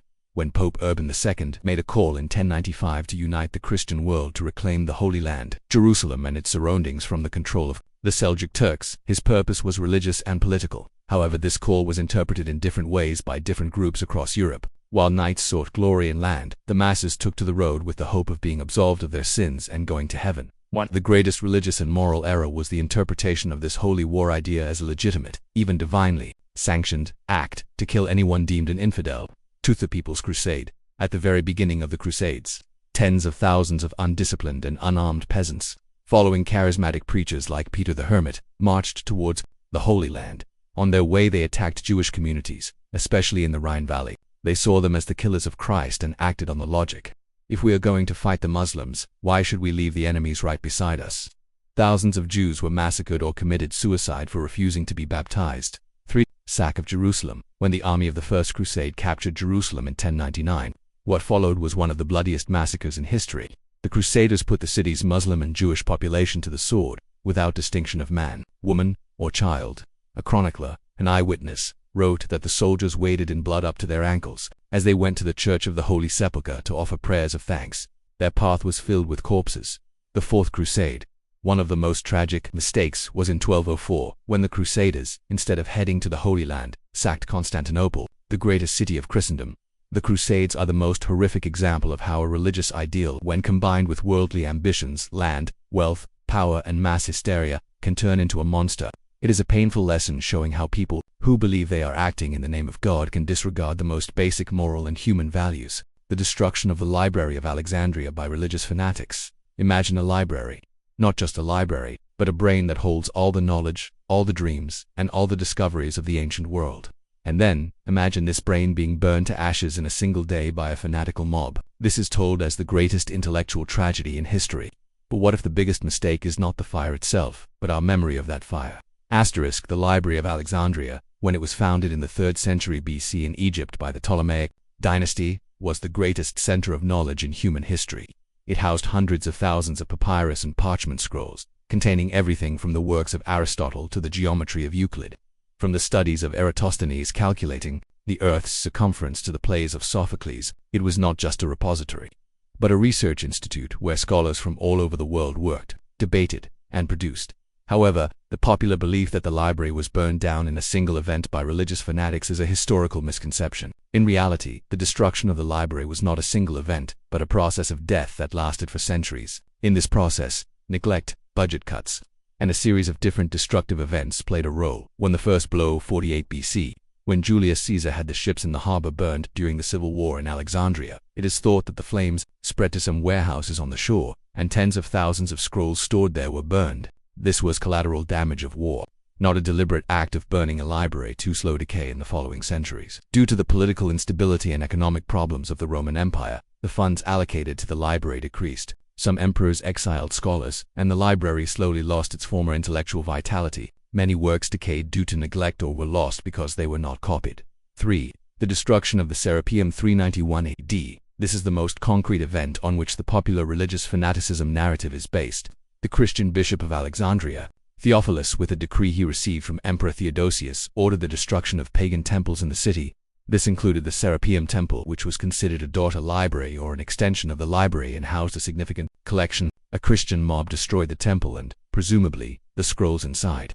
This was certainly an act of religious fanaticism, but it is thought that by the time this event occurred, the original Great Library was either long gone or a mere shadow of its former glory. 4. The Muslim conquest rumor. The story that Caliph Omar, after conquering Alexandria in 642, ordered the library to be burned, saying, "If these books say the same thing as the Quran, they are unnecessary. If they say something different, they are harmful. In either case, burn them," is a rumor that emerged centuries after the event and is rejected by most historians. The destruction of the Library of Alexandria is not the fault of a single group or a single faith. It was a slow and painful tragedy created by the combination of humanity's collective negligence, political instability, wars, and yes, at times, religious fanaticism. The greatest illusion is to reduce this complex and long-term decline to a simple conflict of good science versus evil religion.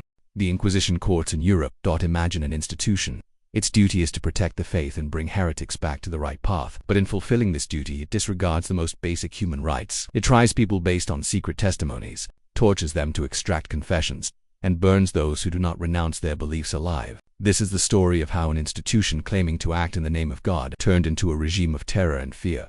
The Inquisition was a court system established by the Catholic Church in the 12th century to eliminate movements considered heretical within Christianity like Catharism. However, its most famous and most brutal form was the Spanish Inquisition, established in Spain in the late 15th century. After Spain retook the lands held by Muslims in the Reconquest, it wanted to ensure religious and political unity in the country. Therefore, they targeted Jews, conversos, and Muslims, Moriscos, who had converted to Christianity. They were suspected of secretly practicing their old faiths. The operation of the Inquisition courts was a complete violation of the concept of justice. 1. Secret trials. The accused could never learn who had accused them or what the exact charge was. The right to a defense was virtually non-existent. 2. Legitimization of torture. The Inquisition used torture as an official tool to reveal the truth. The accused were subjected to horrific torture until they confessed their crimes and the crimes of others. 3. Confiscation of property. All property of the condemned was confiscated by the Inquisition or the Crown. This also made the Inquisition a profitable enterprise and sometimes led to accusations being made for economic reasons. Cis. Auto.f. Act of faith. At the end of the trial, large public ceremonies were held. While those who repented were forgiven, the heretics who persisted in their beliefs were handed over to state authorities and usually tied to a stake and burned alive. The Inquisition existed for centuries, not only in Spain but also in Portugal. In Italy, scientists like Giordano Bruno, Protestants and women seen as witches also became victims of the Inquisition. This great religious era is one of the darkest examples of how an institutionalized religion, when combined with political power, can turn into an instrument of oppression, fear, and cruelty in the name of protecting its own faith. It underscores how intolerant dogmatism can be towards doubt and diversity. Protestant-led witch trials. You open a new path of faith by saying the Catholic Church is corrupt. You eliminate the intermediaries, saying Scripture alone. But the fear of the devil and his earthly servants, the witches, continues in your new faith just as, and sometimes even more, fiercely. This is proof that even Reformation cannot eradicate deep-rooted superstitions and mass hysteria.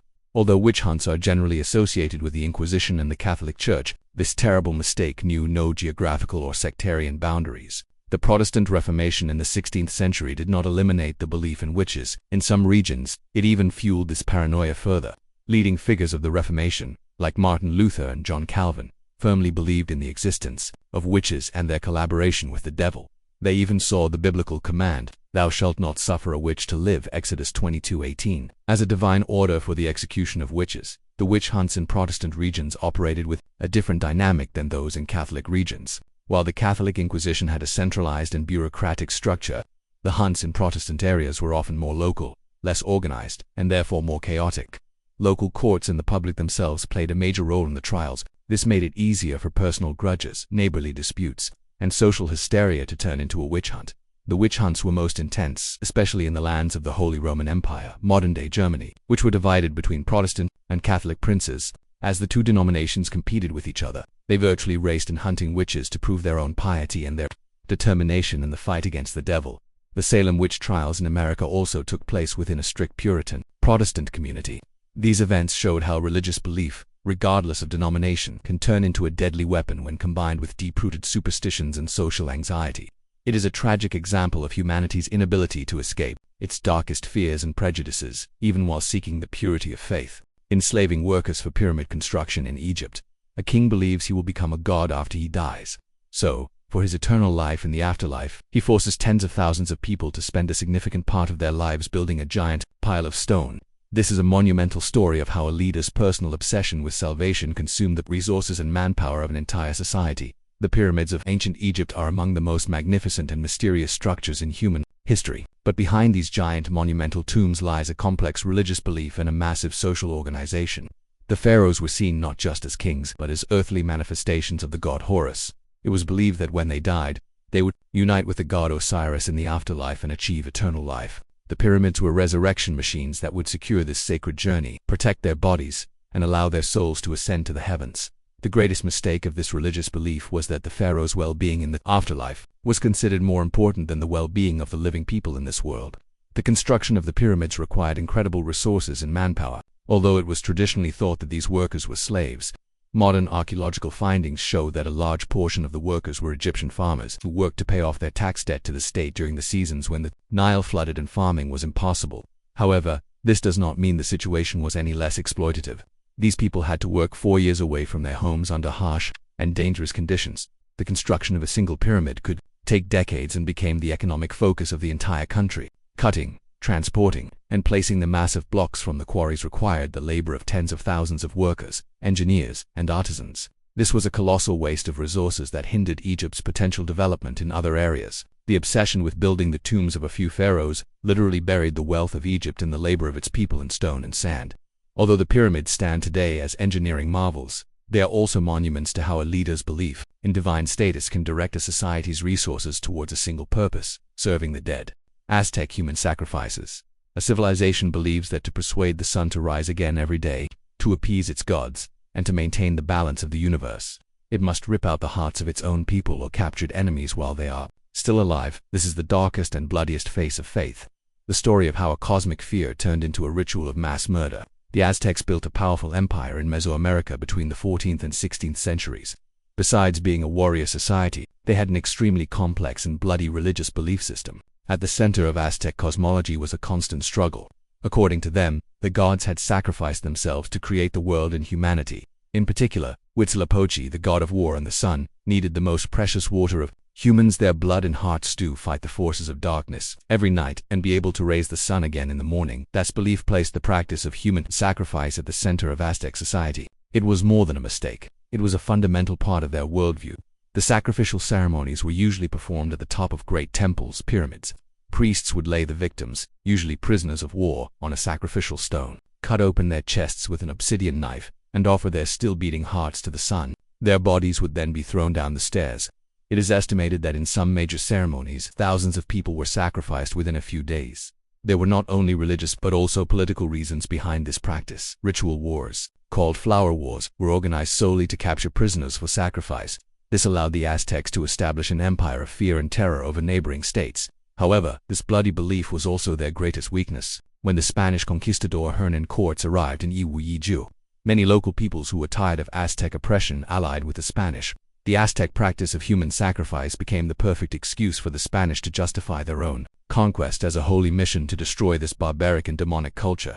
While the Aztecs believed this religious practice was an act that sustained their cosmology, it was actually a fatal mistake that left them vulnerable to both the hatred of their neighbors and the ruthlessness of the European conquerors. Columbia space shuttle disintegrating during re-entry. A space shuttle is returning to Earth after a successful 16-day mission. But no one knows that a small piece of foam that struck its wing during launch has created a fatal wound. Even worse, some engineers suspect this danger. They warn, but their voices bounce off the bureaucratic walls of NASA. This is the story of a disaster that came in plain sight, and of warnings that were not heeded. On February 1, 2003, the space shuttle Columbia disintegrated over Texas while re-entering Earth's atmosphere, killing all 7 astronauts on board. The cause of the disaster was hidden 16 days earlier, during the launch. Just 82 seconds after liftoff, a suitcase-sized piece of foam insulation broke off from the shuttle's massive external fuel tank and struck the leading edge of the shuttle's left wing. It had punched a hole in the heat shield tiles on the wing. This foam strike event was not new to NASA. It had happened many times on previous shuttle flights and had never caused a serious problem. This is where the biggest mistake was made. NASA management normalized this problem. To them, it was not a safety risk but just an acceptable maintenance issue.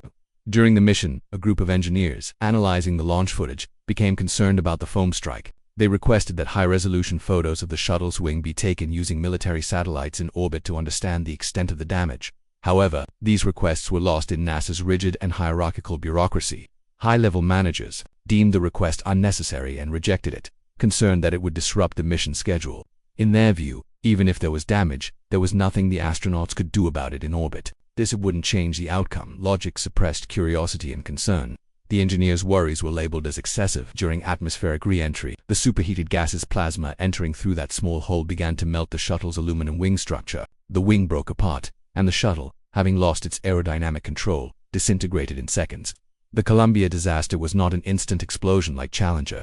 It was the tragic result of a corporate culture, bureaucratic indifference, and the normalization of danger by not learning from past mistakes, which developed slowly over 16 days. Mars Climate Orbiter lost due to metric imperial unit confusion. A space probe worth hundreds of millions of dollars reaches Mars after a months-long journey. Its mission is to study the planet's climate. But as it makes its final maneuver to enter orbit, it suddenly disappears. Why? Because one team that wrote the craft's navigation software used meters and kilograms, while another team that built the craft used feet and pounds, and nobody thought to translate these two different languages for each other. 1999. NASA's Mars Climate Orbiter had reached the end of its 9-month journey to Mars. This $125 million mission aimed to collect data for future missions by studying the Martian atmosphere and climate.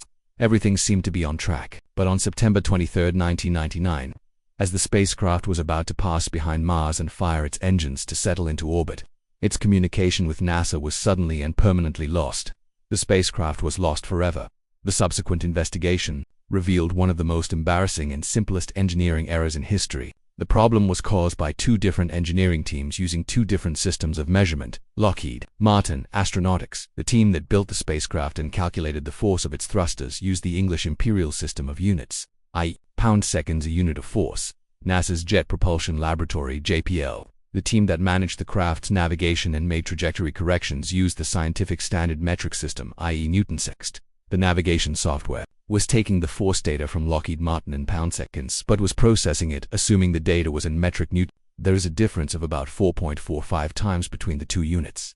This simple conversion error caused every small trajectory correction made during the journey to be 4.45 times more powerful than it should have been. These small errors accumulated, slowly pushing the craft off its planned course.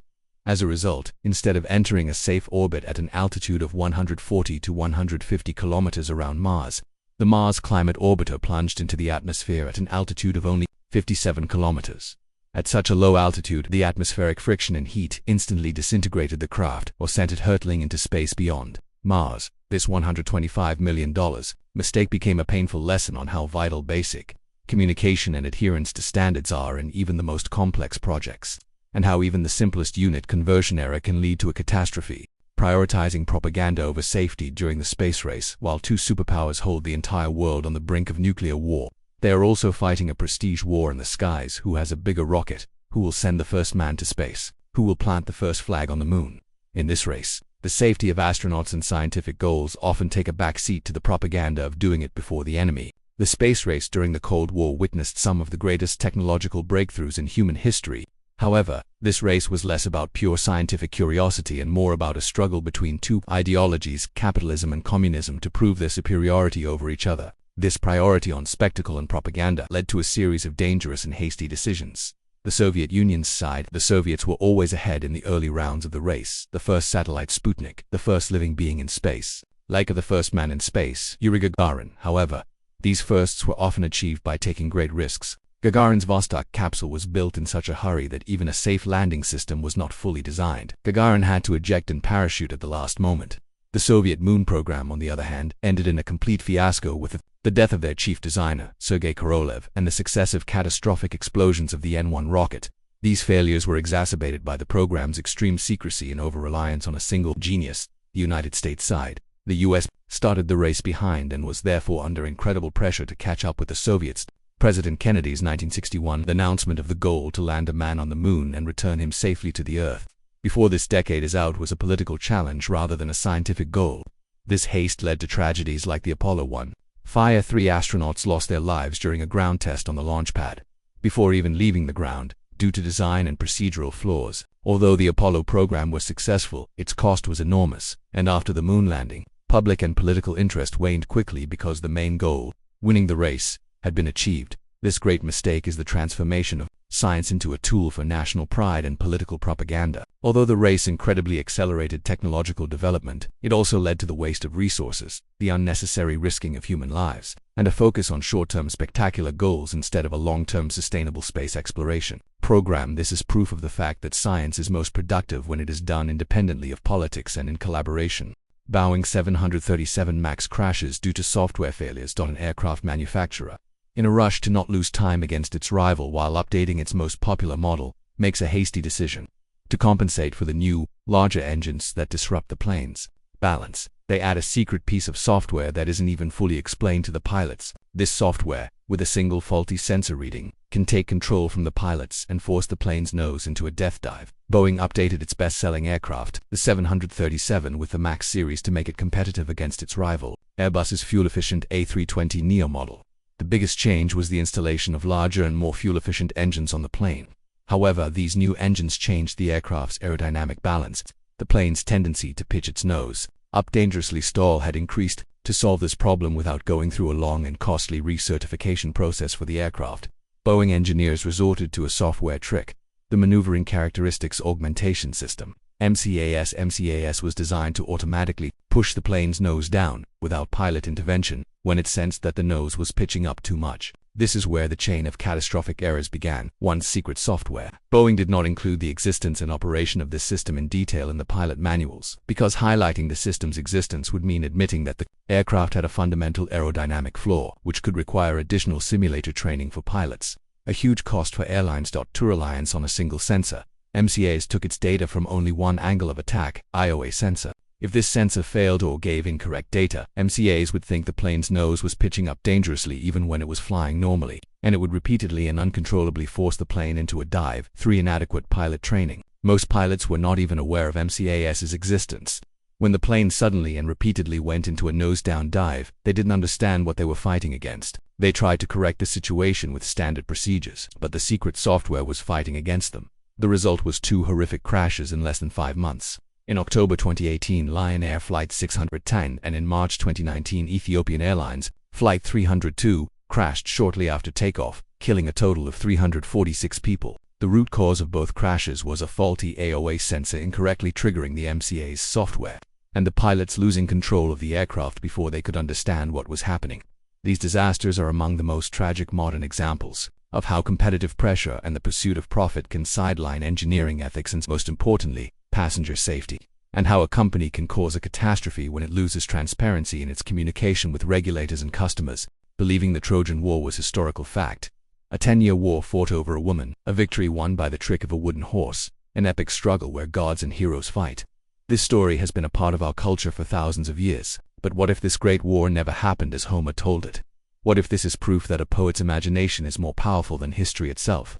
Homer's epic, the Iliad, is one of the cornerstones of Western literature. This story, which begins with the abduction of Helen, Queen of Sparta, by Paris of Troy, and continues with the 10-year siege of the city of Troy by the Greeks Achaeans, has fascinated generations of people. But for modern historians and archaeologists, the biggest question is, did the Trojan War really happen? This illusion has several layers. Interpretation of archaeological evidence in the 19th century. The German amateur archaeologist Heinrich Schliemann, using the Iliad like a map, claimed to have found the ancient city of Troy at Hisarlik Hill in Turkey. This was a major discovery. However, Schliemann misinterpreted the ruins of the different layers of the city he found. The artifacts he named Priam's treasure were found to be 1,000 years older than the period Homer described. There was indeed a city at Hes that was destroyed and rebuilt many times, and some layers show signs of war and fire. However, this was not proof of that specific, grand 10-year war Homer told of. The distinction between epic and fact. The Iliad is not a history book. It is an epic poem. In it, gods fight, and heroes have superhuman powers. Homer, or the tradition of poets under that name, likely combined oral stories inspired by real conflicts, small-scale wars, and trade rivalries that occurred in the Aegean at the end of the Bronze Age into a single, magnificent narrative. Elements like the abduction of Helen or the Trojan horse are most likely literary devices added to make the story more dramatic and memorable. Shift in meaning. Over time, this literary work began to be perceived as a historical reality. The mistake of believing the Trojan War was real shows how misleading it can be to treat a myth, a legend, or a literary narrative as a historical document. What actually happened was likely a series of smaller-scale conflicts, less romantic and based more on economic or political reasons. But Homer's genius transformed these ordinary events into an immortal drama etched into the collective memory of humanity. Labeling the Middle Ages as the Dark Ages entirely, we label a 1,000-year period, stuck between the light of the Roman Empire and the rebirth of the Renaissance, with a single word, dark. As if for this entire millennium, humanity fell asleep, produced nothing, and thought nothing. But this is one of the greatest and most unfair generalizations in history. The term Dark Ages was first used in the 14th century by the Italian poet Petrarch to describe the decline in the quality of Latin literature in the period following the fall of the Roman Empire. However, this term was later expanded by Renaissance and Enlightenment thinkers to encompass the entire Middle Ages, approx 5th-15th centuries. According to them, the Middle Ages was a period of decline where science, art, and philosophy perished under the dogmatic oppression of the Church, and superstition and ignorance reigned. This perspective is a shift in meaning and a historical illusion. Why want a Western-centric view? This labeling largely focuses on the situation in Western Europe. The fall of Rome indeed led to a period of chaos. However, during the same period, the Islamic Golden Age was flourishing. The Tang dynasty was shining in China, and the Byzantine Empire was continuing the legacy of Rome. The rest of the world was not in the dark. To progress in Western Europe, even Western Europe was not completely in the dark. Monasteries preserved the knowledge of ancient Greece and Rome by copying it. From the 12th century onwards, the first universities Bologna, Paris, Oxford were established. Gothic architecture like Notre Dame Cathedral was an incredible achievement of engineering and art. There were significant developments in agriculture, the heavy plow, the three-field system, technology, eyeglasses, the mechanical clock, and philosophy, scholasticism. Point 3. The Renaissance's self-glorification. To emphasize how enlightened and innovative their own era was, Renaissance thinkers deliberately portrayed the preceding period as dark. This was an effective propaganda tool. The Middle Ages was of course a harsh, violent, and unhygienic period by modern standards, but to label it wholesale as a dark age is a massive mistake that ignores the complexity, diversity, and internal progress of 1,000 years of history. It is an example of how history is often denigrated by the next era in order for that era to define itself. Repeated false predictions of the world's end. Imagine a date. On that day, the stars will collide, the sky will split open, the Messiah will return, and the world will end. People sell their possessions, quit their jobs, and begin to wait on a hilltop in white robes. But the next morning the sun rises just as it always does. This is the tragicomic story of humanity's endless obsession with the cosmic end, and its repeated failure to get it right. The expectation of the apocalypse is as old as human history and a fundamental part of many religions and cultures. However, this general belief has repeatedly turned into an illusion that led to mass hysteria by being fixed on specific dates. Behind this error usually lies the literal and incorrect interpretation of the symbolic language of religious texts, especially the Book of Revelation in the Bible. A few famous examples. The year 1000. Many Christians believed that 1,000 years after the crucifixion of Jesus, Satan would be set free and the day of judgment would come. As this date approached, an atmosphere of panic spread in Europe. But on the morning of January 1st, 1001, nothing happened. Millerism. In the 19th century, an American farmer named William Miller, based on his complex calculations in the Bible, declared that Jesus would return on October 22, 1844. Tens of thousands of followers, Millerites, believed him. When the day came and nothing happened, this event went down in history as the Great Disappointment. December 21, 2012, the biggest doomsday expectation of modern times was based on the end of the ancient Mayan calendar on this date. The fact that the Mayan calendar merely marked the end of a cycle was ignored. This hysteria, fueled by disaster movies, books, and internet theories, swept the globe. But on the morning of December 22nd, the world was still in its place. This constantly repeated mistake shows several key aspects of human psychology. In times of uncertainty and chaos, people tend to attribute meaning and an end to events. Doomsday narratives offer a simple and definitive answer to a complex world.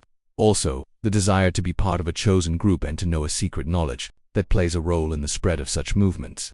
The illusion of predicting the end of the world shows us how small we are in the face of the universe's perception of time, and that our attempts to predict the future are often a mirror reflecting our own fears and hopes. Invading Iraq for weapons of mass destruction, a superpower convinces the rest of the world that a dictator possesses massive weapons of mass destruction, nuclear, biological, chemical, and could use them at any moment. To prove this claim, top officials present satellite photos and reliable intelligence reports at the United Nations. The world holds its breath, and a war begins. After the war is over, it turns out that those weapons never actually existed. The primary justification for the 2003 Iraq War was the claim by the George W. Bush administration and its allies that Saddam Hussein's regime possessed dangerous weapons of mass destruction (WMD) and could give them to terrorist groups, especially Al-Qaeda, in the atmosphere of fear and trauma created by the September 11 attacks. This was the most powerful argument used to persuade the public for war. In his famous presentation to the UN Security Council, then Secretary of State Colin Powell showed satellite images and other evidence that he claimed were mobile biological weapons labs. However, this was one of the biggest and most consequential information failures in history. After the war began and the regime was toppled, inspectors who searched Iraq inch by inch found none of the alleged WMD stockpiles. It later emerged that, one, intelligence failure and manipulation. The pre-war intelligence was largely based on unreliable sources, exaggerated claims by Iraqi exiles, and the lies of a single German asylum seeker codenamed Curve. Even worse, strong evidence emerged that some hawks within the Bush administration had deliberately distorted and exaggerated intelligence to justify the war. To shift in meaning, Saddam Hussein had used chemical weapons in the past in the Iraq War and had a WMD program in the 1990s, but by 2003 this program had been largely dismantled due to UN sanctions and inspections. However, the administration operated on a logic of it existed in the past, so it must exist now, and presented suspicion as proof. 3. The role of the media. Many mainstream media outlets helped spread this illusion by publishing the government's claims without sufficient questioning or critical filtering. The war, launched on the pretext of WMDs, toppled Saddam's regime but plunged Iraq into decades of instability, civil war, and the rise of terrorism. Hundreds of thousands of Iraqi civilians lost their lives. This great mistake painfully demonstrated how intelligence can be turned into a weapon to legitimize a political goal, and how a lie, no matter how big, can mobilize the masses when served with a sauce of fear and patriotism. Believing Atlantis was real and searching for it, a philosopher makes up a story to describe an ideal state, a magnificent, wealthy, and morally superior island civilization beyond the seas. But one day, they are punished by the gods for their hubris and sunk to the bottom of the sea. This is an allegory that is supposed to be a moral lesson, but thousands of years later, people are scouring the oceans, using this story like a map, to find a lost continent. The legend of Atlantis has only one source, the ancient Greek philosopher Plato, in his dialogues Timaeus and Critias, written in the 4th century BC. Plato describes Atlantis as a hubristic and powerful naval empire that waged war against Athens, his own model of an ideal state. According to the story, Atlantis is located beyond the Pillars of Hercules, the Strait of Gibraltar, and, after losing the war against Athens, sunk into the sea by earthquakes and floods in a single day and night. Historians and philosophers are almost unanimous that Plato wrote this story not as a historical fact, but as a fictional allegory, a thought experiment, to convey his own political and philosophical ideas like hubris, corruption, and divine justice. However, this shift in meaning caused the story to transform into a legend of a real lost continent. This illusion peaked especially in the 19th century with the book Atlantis, the Antediluvian World by the American writer and politician Ignatius Donnelly. Donnelly claimed that Atlantis was real, and that all ancient civilizations from Egypt to the Maya originated from a mother civilization that came from Atlantis. This idea became popular in esoteric and occult circles, and even in some nationalist ideologies like the Nazis' theories of a lost Aryan race. This belief did not just remain in books. Seemingly serious expeditions were organized, ocean floors were scanned, and underwater rock formations like the Bimini Road were interpreted as the remains of Atlantis. These official attempts and searches were a colossal waste of time, money, and energy. The Atlantis delusion is one of the most fascinating examples of how a literary allegory, when read literally and turned into a historical fact, can lead people to chase an empty dream. It is the story of a metaphor being searched for, quite literally, at the bottom of the sea. Blaming Jews for the Black Death, a disease is wiping out 1/3 of Europe's population. People are dying in the streets. No one knows the cause. A society in fear and desperation needs a scapegoat for this incomprehensible disaster, and they turn their eyes to their neighbors whom they have already ostracized for centuries, who are different and incomprehensible. The Jews. In the mid-14th century, the Black Death, the Great Plague, ravaged Europe. In an era without modern medicine and the germ theory, people could not understand the cause of this terrible and rapidly spreading disease. Was it a punishment from God, a malevolent alignment of the planets, or a conspiracy? It was at this point that one of Europe's oldest and most deep-rooted prejudices turned into a deadly conspiracy theory. Jews were a minority who had lived in separate ghettos in European societies for centuries, with different religious rituals and traditions. Since Christians were forbidden from usury, Jews were often engaged in finance and trade. This situation had accumulated jealousy and mistrust against them. When the plague began, it was observed that the death rates in some Jewish communities were lower, possibly due to their rules of hygiene and diet like kashrut.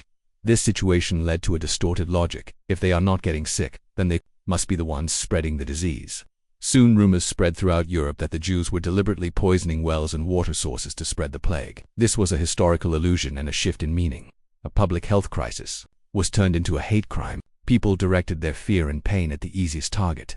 These slanders led to horrific massacres. Hundreds of Jewish communities in Switzerland, France, and Germany were completely wiped out. Thousands of Jews were forced under torture to confess to these crimes, and were then burned alive. Although some leaders, like Pope Clement VI, tried to declare that these accusations were baseless and that Jews were dying from the plague just like Christians, mass hysteria and prejudice suppressed the voice of reason and truth. The accusation that Jews spread the plague is one of the darkest and most shameful examples of how a society, when faced with a disaster it cannot comprehend, tries to solve its fear by creating a scapegoat and directing it at an innocent minority. The Great Fire of London and lack of preparedness. A small spark from a bakery, it spreads to narrow streets, wooden houses, and flammable materials in warehouses. The city's firefighting system consists only of leather buckets and simple hooks. The city's mayor underestimates the severity of the fire and refuses to use the most effective method, demolishing buildings to prevent the fire from spreading. This series of neglects turns a small spark into an inferno that reduces a city to ashes. The London of 1666 was like a powder keg, with its labyrinthine narrow streets and its timber and pitch houses built right next to each other. A legacy of the Middle Ages, fire was an extremely common danger, but the precautions taken against it were tragically inadequate. A small fire that started in a bakery on Pudding Lane in the early hours of September 2, 1666, would show just how deadly this chain of negligence was. The disastrous mistakes were: 1. An infrastructural nightmare. The structure of London was a perfect environment for a fire to spread. The narrow streets caused the fire to easily jump from one house to another, making it difficult for people to escape and for firefighters, or firefighting teams, as they were then known, to intervene. Equipment. There was no organized fire brigade at that time. Firefighting relied on parish watchmen and the public carrying water in leather buckets and pulling down the roofs of burning buildings with long hooks.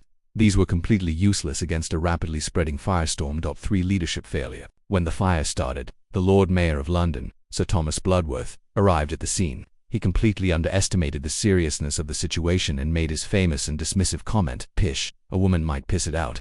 The most effective way to stop a fire at that time was to create a firebreak by controllably demolishing the buildings in the path of the flames. However, Bloodworth, fearing the reaction of property owners, refused to make this radical but necessary decision and went home to bed. This delay and indecision caused the fire to become uncontrollable. Fueled by a strong wind, the flames devoured this city for 4 days.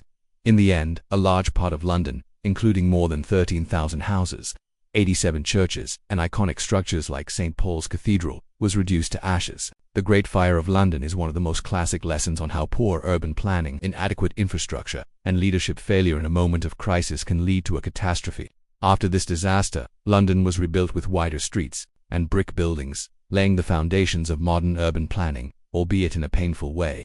Istanbul's destruction in the 1509 earthquake. The capital of an empire sits on one of the world's most active earthquake belts. History has shaken this city many times, but the city grows in an uncontrolled, rapid, and fragile manner. Then one night, the ground shakes so violently that the people name it Kiamat-i Sukra, or the minor apocalypse. This is the story of being unprepared for a known danger. The earthquake that struck Istanbul on September 10, 1509, was one of the most devastating natural disasters in the city's history. This earthquake, estimated to be around 7.2 in magnitude, occurred on the North Anatolian fault line in the Sea of Marmara. The city, which was the newly established capital of the Ottoman Empire, was completely unprepared for this massive tremor. The building stock of the rapidly growing city after the conquest was largely fragile and of poor quality. The chain of negligence and infrastructure failures was as follows. 1. Poor quality materials and construction. The rapid population growth and construction activities, combined with a lack of supervision, resulted in most buildings being made of wood, adobe, and low-quality mortar. Although some structures from the Byzantine period were more durable, the newly built houses, shops, and even some mosques could not withstand this great tremor. 2. Ignoring the ground factor. Some parts of Istanbul were built on alluvial and loose soils. Such soils amplify the effect of seismic waves, soil liquefaction, causing buildings to suffer even heavier damage. At that time, there was either not enough knowledge about this geological reality, or it was not taken into account. 3. Lack of historical memory. Istanbul had been shaken by major earthquakes many times throughout its history. However, this knowledge had not translated into a systematic building code or a culture of earthquake preparedness. It was as if each generation was encountering this danger for the first time. The consequences of the earthquake were horrific. More than 1,000 buildings were razed to the ground, and thousands more were heavily damaged. Parts of the Topkapi Palace and the Fatih Mosque collapsed. The minaret of Hagia Sophia was damaged. Most tragically, according to sources, between 5,000 and 13,000 people lost their lives. Tsunami waves breached the city walls, flooding the Galata and Yenikapı areas. The reigning Sultan Bazid II initiated a massive reconstruction effort, commissioning tens of thousands of workers and craftsmen to rebuild the city. The minor apocalypse is a historical lesson on how cruelly nature can remind a city of the realities of the geography it lives on, when it forgets or ignores them. The Great Fire of Rome. The heart of the world's greatest empire is in flames. Fire advances like a monster through narrow streets filled with wooden buildings, and the emperor goes down in history with rumors that he watched the city burn from his palace, playing his lyre and reciting poetry. This is the story of how a city's infrastructural nightmare, combined with a leadership vacuum, turned into a catastrophe. The Great Fire of Rome, which started in July of 64 AD, is one of the most famous urban disasters in history. The fire began in the shops around the Circus Maximus, a large stadium and chariot racing arena, and spread rapidly, fueled by a strong wind. The Rome of that era was not the city of magnificent marble ruins we see today, but an overcrowded city, full of narrow, winding streets and tall, flimsy wooden apartment buildings in Sule. This structure was a perfect environment for a fire to spread. Several factors made this disaster a failure of negligence. 1. Poor urban planning. The organic and chaotic growth of the city made any firefighting or evacuation plan impossible. The buildings were so close to each other that flames edgily leaped from one to another. 2. Inadequate firefighting. Rome had a corps called the Vigils, who served as both night watchmen and firefighters. However, the equipment they had, buckets, pumps, axes, was completely inadequate against a firestorm of this magnitude. 3. The role of Emperor Nero. When the fire broke out, Emperor Nero was at his villa in Antium, outside the city. He returned to Rome as soon as he heard the news and took some measures, such as opening shelters for the homeless. However, strong rumors spread that he had started the fire himself, or had not done enough to extinguish it. The most famous and likely false claim is that he was inspired by the tragedy to compose a poem about the burning of Troy and played his lyre. More important than whether this rumor was true is that it reflected the public's distrust of their leader and the leadership vacuum during the fire. The fire lasted for 6 days and 7 nights and either completely destroyed or severely damaged 10 of the city's 14 districts. To channel the public's anger in another direction, Nero declared the Christians, a small and ostracized group in Rome at the time, as scapegoats. He accused them of starting the fire and had many of them executed with horrific tortures. The Great Fire of Rome is a lesson in how poor infrastructure, unpreparedness, and a leadership that fails to communicate properly with the public in a time of crisis can lead to immense destruction, both physical and social. The collapse of water systems in Pompeii. Imagine the veins of a Roman city, magnificent aqueducts stretching for kilometers, carrying clean water to the city. But these veins are slowly being coated with poison. The water that gives life to the city also carries lead, which is slowly poisoning it. This is the story of how an engineering marvel harbored an invisible danger, and how an infrastructural negligence led to a silent disaster. Pompeii had many wonders of Roman engineering. One of the most important was the complex system of aqueducts and distribution that brought clean water from the mountains to the city. However, at the heart of this system was a major infrastructure flaw by modern standards: lead pipes. The Romans widely used lead in water pipes because it was an easily malleable and durable metal. In fact, the word plumbing comes from the Latin word for lead, plumbum. The Romans had some knowledge that lead could be poisonous, but they did not fully grasp the extent of the danger and its long-term effects on public health. In their view, the rapid flow of water through the pipes and the coating of the inner surface of the pipes with limescale over time, calcium carbonate deposits largely prevented lead from leaching into the water. However, this was not always true. The real negligence and collapse in Pompeii began after the Great Earthquake in 62 AD. This earthquake severely damaged the aqueducts and the city's distribution system. For the next 17 years, until the Great Eruption in 79 AD, the Pompeians were in a constant effort to repair this damaged system. Archaeological evidence shows that roads were dug up and pipes were being repaired in many parts of the city. The repair process may have exacerbated the system's existing flaws. Constant interruptions, a decline in water quality, and perhaps more lead leaching into the water from damaged pipes posed an increasing threat to public health. When Vesuvius erupted, Pompeii's water infrastructure was already in a state of crisis. The city was a victim not only of the impending volcanic disaster but also of its own collapsing and potentially toxic infrastructure. This situation is a lesson that it is not enough to just build an infrastructure. It requires constant maintenance, to repair, and updating against potential dangers. Pompeii's water systems are proof of how fragile even the greatest achievements of a civilization can be in the face of neglect and natural disasters.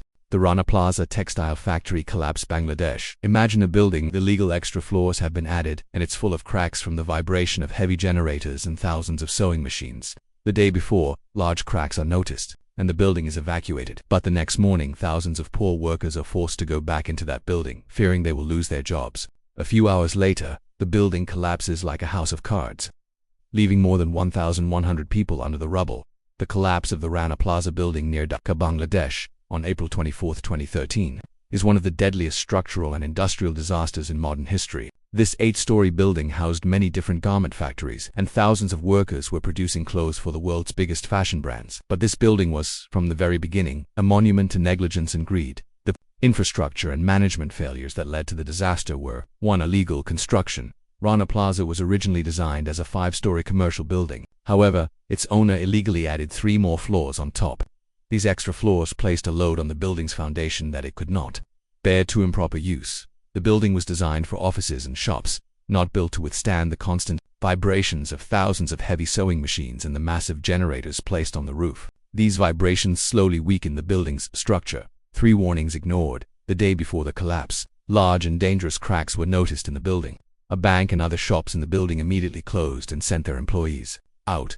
The building was declared unsafe by engineers. However, the owners of the garment factories, under pressure to meet the orders of Western brands, told the workers they had to come to work the next day or they would not be paid for forced labor. On the morning of April 24th, many workers were afraid to enter the building, but managers forced them to go inside by threatening them with the loss of their jobs. Shortly before 9 a.m., the building collapsed with a terrible noise, trapping thousands of people under tons of concrete and steel. The Rana Plaza disaster caused the deaths of 1,134 people and injured more than 2,500. This was not just a building collapse. It was the result of the global fashion industry's fast fashion model. supply chains that put profit before human life, the lack of regulation in poor countries, and the disregard for workers' rights. This tragedy became a painful wake-up call that led consumers to question the conditions under which the clothes they wear are produced and put pressure on global brands for more transparency and accountability. Typo in an email leading to multi-million-dollar stock errors. You are in the heart of the financial world, where seconds mean millions of dollars. A single email, a single keystroke is enough to save or sink a company. But at that moment, your finger hits the wrong key. A tiny typo, a single misplaced letter, suddenly causes millions, or even billions, of dollars to evaporate. In the world of finance and law, even a single word or letter can have massive consequences. One of the most tragicomic examples of this occurred in 2014 on the Japanese stock exchange. An employee at a brokerage firm accidentally cancelled buy orders for about 42 different company stocks worth a total of 67.7 trillion yen, about $617 billion USD at the time. The total of these orders was more than the annual gross domestic product of Sweden. This massive cancellation caused a brief panic in the market. The source of the error was likely a simple data entry mistake or a fat finger incident where the wrong key is pressed. A more concrete example occurred in the case of Lehman Brothers, which went bankrupt in 2008. The law firm Walgott and Mangers prepared a document that accidentally caused extra collateral to be transferred to JP Morgan, a creditor of Lehman. In the document, instead of another debt that was supposed to be the actual collateral, a clause that could be interpreted as all of Lehman's assets was mistakenly included.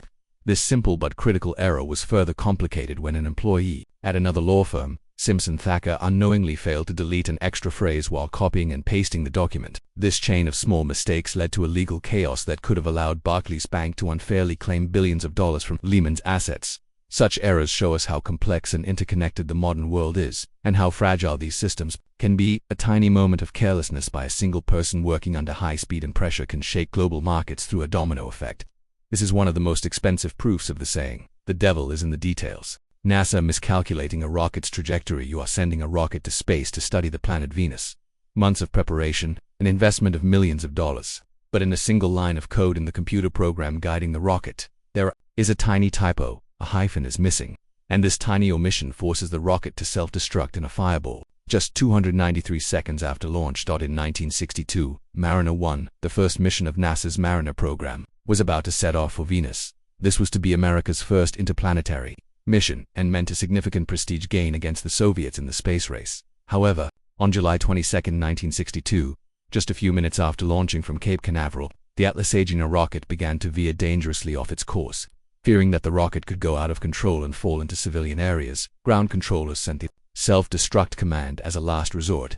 The $18.5 million, hundreds of millions in today's money, rocket and spacecraft were destroyed over the Atlantic Ocean. The subsequent investigation revealed that the cause of the disaster was an incredibly simple mistake. The problem was a single character typo made by an engineer who was transcribing the rocket's guidance program from paper to the computer. In one line of the program, the omission of an overbar or a hyphen completely changed the meaning of an equation. This formula was vital for calculating the rocket's velocity and trajectory. During the launch, there was a brief loss of radio contact with the rocket's ground control system. Normally in this situation, the rocket's own internal computer program was supposed to take over, but that program contained this fatal typo. The faulty code caused the rocket to perceive its normal minor trajectory corrections as massive and incorrect deviations. In response, the rocket began to make frantic maneuvers to correct these non-existent errors, going completely off course. Arthur C. Clarke famously called this event the most expensive hyphen in history. This mistake is the most concrete lesson on how even the most complex and expensive technological endeavors can be driven to disaster by the simplest human error, a single wrong character. Taking centuries to accept Earth's spherical shape, humanity had actually known the correct answer for over 2,000 years. It had been proven with observation, mathematics, and logic. And yet, the illusion of the flat horizon we saw with our own eyes and some dogmatic beliefs delayed the acceptance of this simple truth by the wider public for centuries, even millennia. This is a simple mistake that is often misunderstood. In popular culture, it is told that when Christopher Columbus set sail in 1492, everyone believed the world was flat and feared he would fall off the edge of the ocean. While this is a romantic story, it does not reflect historical fact. In reality, by Columbus's time, every educated European, including the clergy, knew that the world was round. The ancient Greeks had proven this fact as early as the 6th century BC. The main argument of those who opposed Columbus was not that the world was flat, but that the world was too big. The scholars of that era, based on the ancient calculations of Eratosthenes, knew the Earth's circumference quite accurately. Therefore they argued that sailing west to Asia would be an impossibly long journey for the ships of the day. They were right. Columbus himself had made a huge mistake by calculating the Earth's circumference to be much smaller. What saved him was his luck and the existence of a brand new continent, the Americas, on his way, which no one knew existed. So where does the misconception that people believed the Earth was flat come from? This idea was popularized in the 19th century by some historians and writers who wanted to show a conflict between science and religion.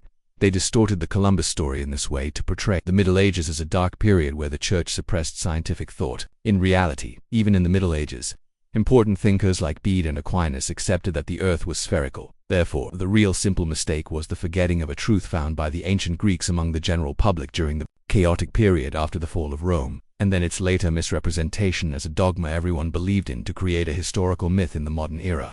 This is a complex illusion that shows how knowledge can be lost and how history can be rewritten by later generations for their own purposes, misidentifying fossils as evil signs. Huge, terrifying bones are being dug up from the ground, with no equivalent in the Bible or any known living creature. There is no scientific explanation.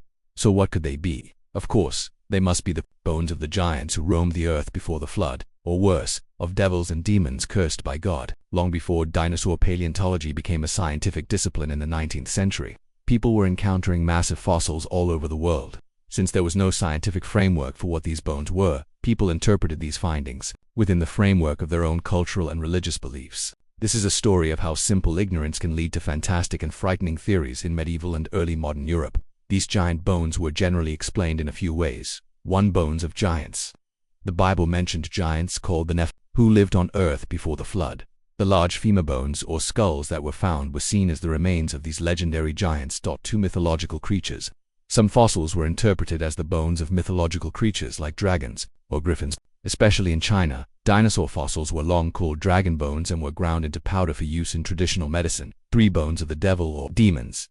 The darkest interpretation was that these bones belonged to supernatural and demonic beings. These strange and frightening bones could not belong to the perfect world created by God. Therefore, they must be the remains of fallen angels, demons, or the devil himself. This belief caused the places where these fossils were found to be seen as cursed or dangerous. This devil's bones misconception stemmed from a simple lack of information. The depth of geological time, the idea that species could disappear extinction, and the concept of evolution were not yet known. People tried to explain what they saw with the only frame of reference they knew, religion and mythology. This is a perfect example of how the human mind, in the absence of a scientific method, resorts to supernatural narratives to explain the unknown. When we finally understood what dinosaurs were, these bones became evidence not of the devil, but of the incredibly ancient and complex history of the Earth. Delayed investigation of the Tunguska explosion. In 1908, in a remote Siberian forest, an explosion 1,000 times more powerful than the atomic bomb dropped on Hiroshima occurs. It flattens 2,000 square kilometers of forest. But the event is so remote and so mysterious that no one understands what happened. And it takes more than 13 years for the world to take this cosmic impact seriously and investigate it. On the morning of June 30, 1908, a giant fireball appeared in the sky near the Podkamennaya Tunguska River in Siberia, followed by a terrifying explosion. The shock wave from the explosion shattered windows in houses hundreds of kilometers away and knocked people off their feet. For several nights after the event, the sky over Asia and Europe was so bright that people could read newspapers at night. However, the location of this massive event was an extremely desolate region with no connection to the outside world. This was the simplest but most effective factor that delayed the understanding of the event's seriousness at that time. Tsarist Russia was struggling with much more urgent problems such as internal political turmoil, the lead-up to World War I, and a lack of resources. What happened in the middle of a Siberian forest was no one's priority. The first news about the event consisted of exaggerated and superstitious accounts from eyewitnesses. Some thought it was a volcanic eruption, while others believed it was the wrath of the god Ogdi. The first scientific expedition to the site was only made in 1921, led by the Soviet mineralogist Leonid Kulik, but even he could only reach the epicenter in 1927 when Kulik arrived at the scene. He was met with a shocking sight, millions of scorched trees, knocked over radially from a center point. But the strangest thing was the absence of an impact crater. Kulik thought a giant meteorite had buried itself underground and searched for it for years, but never found it. This simple mistake, a prioritization failure of seeing the event as remote and unimportant and neglecting it for years, caused priceless scientific data to be lost. If the event had been investigated immediately, the chemical and radioactive residues of the explosion could have been analyzed much more clearly. Today, the most widely accepted theory is that an asteroid or a comet exploded in the atmosphere, several kilometers above the surface, without hitting the ground. The Tunguska event is not an example of a failure of negligence, but of a failure of prioritization. It shows us how even the greatest cosmic events can struggle to attract humanity's attention if they happen in out-of-sight places.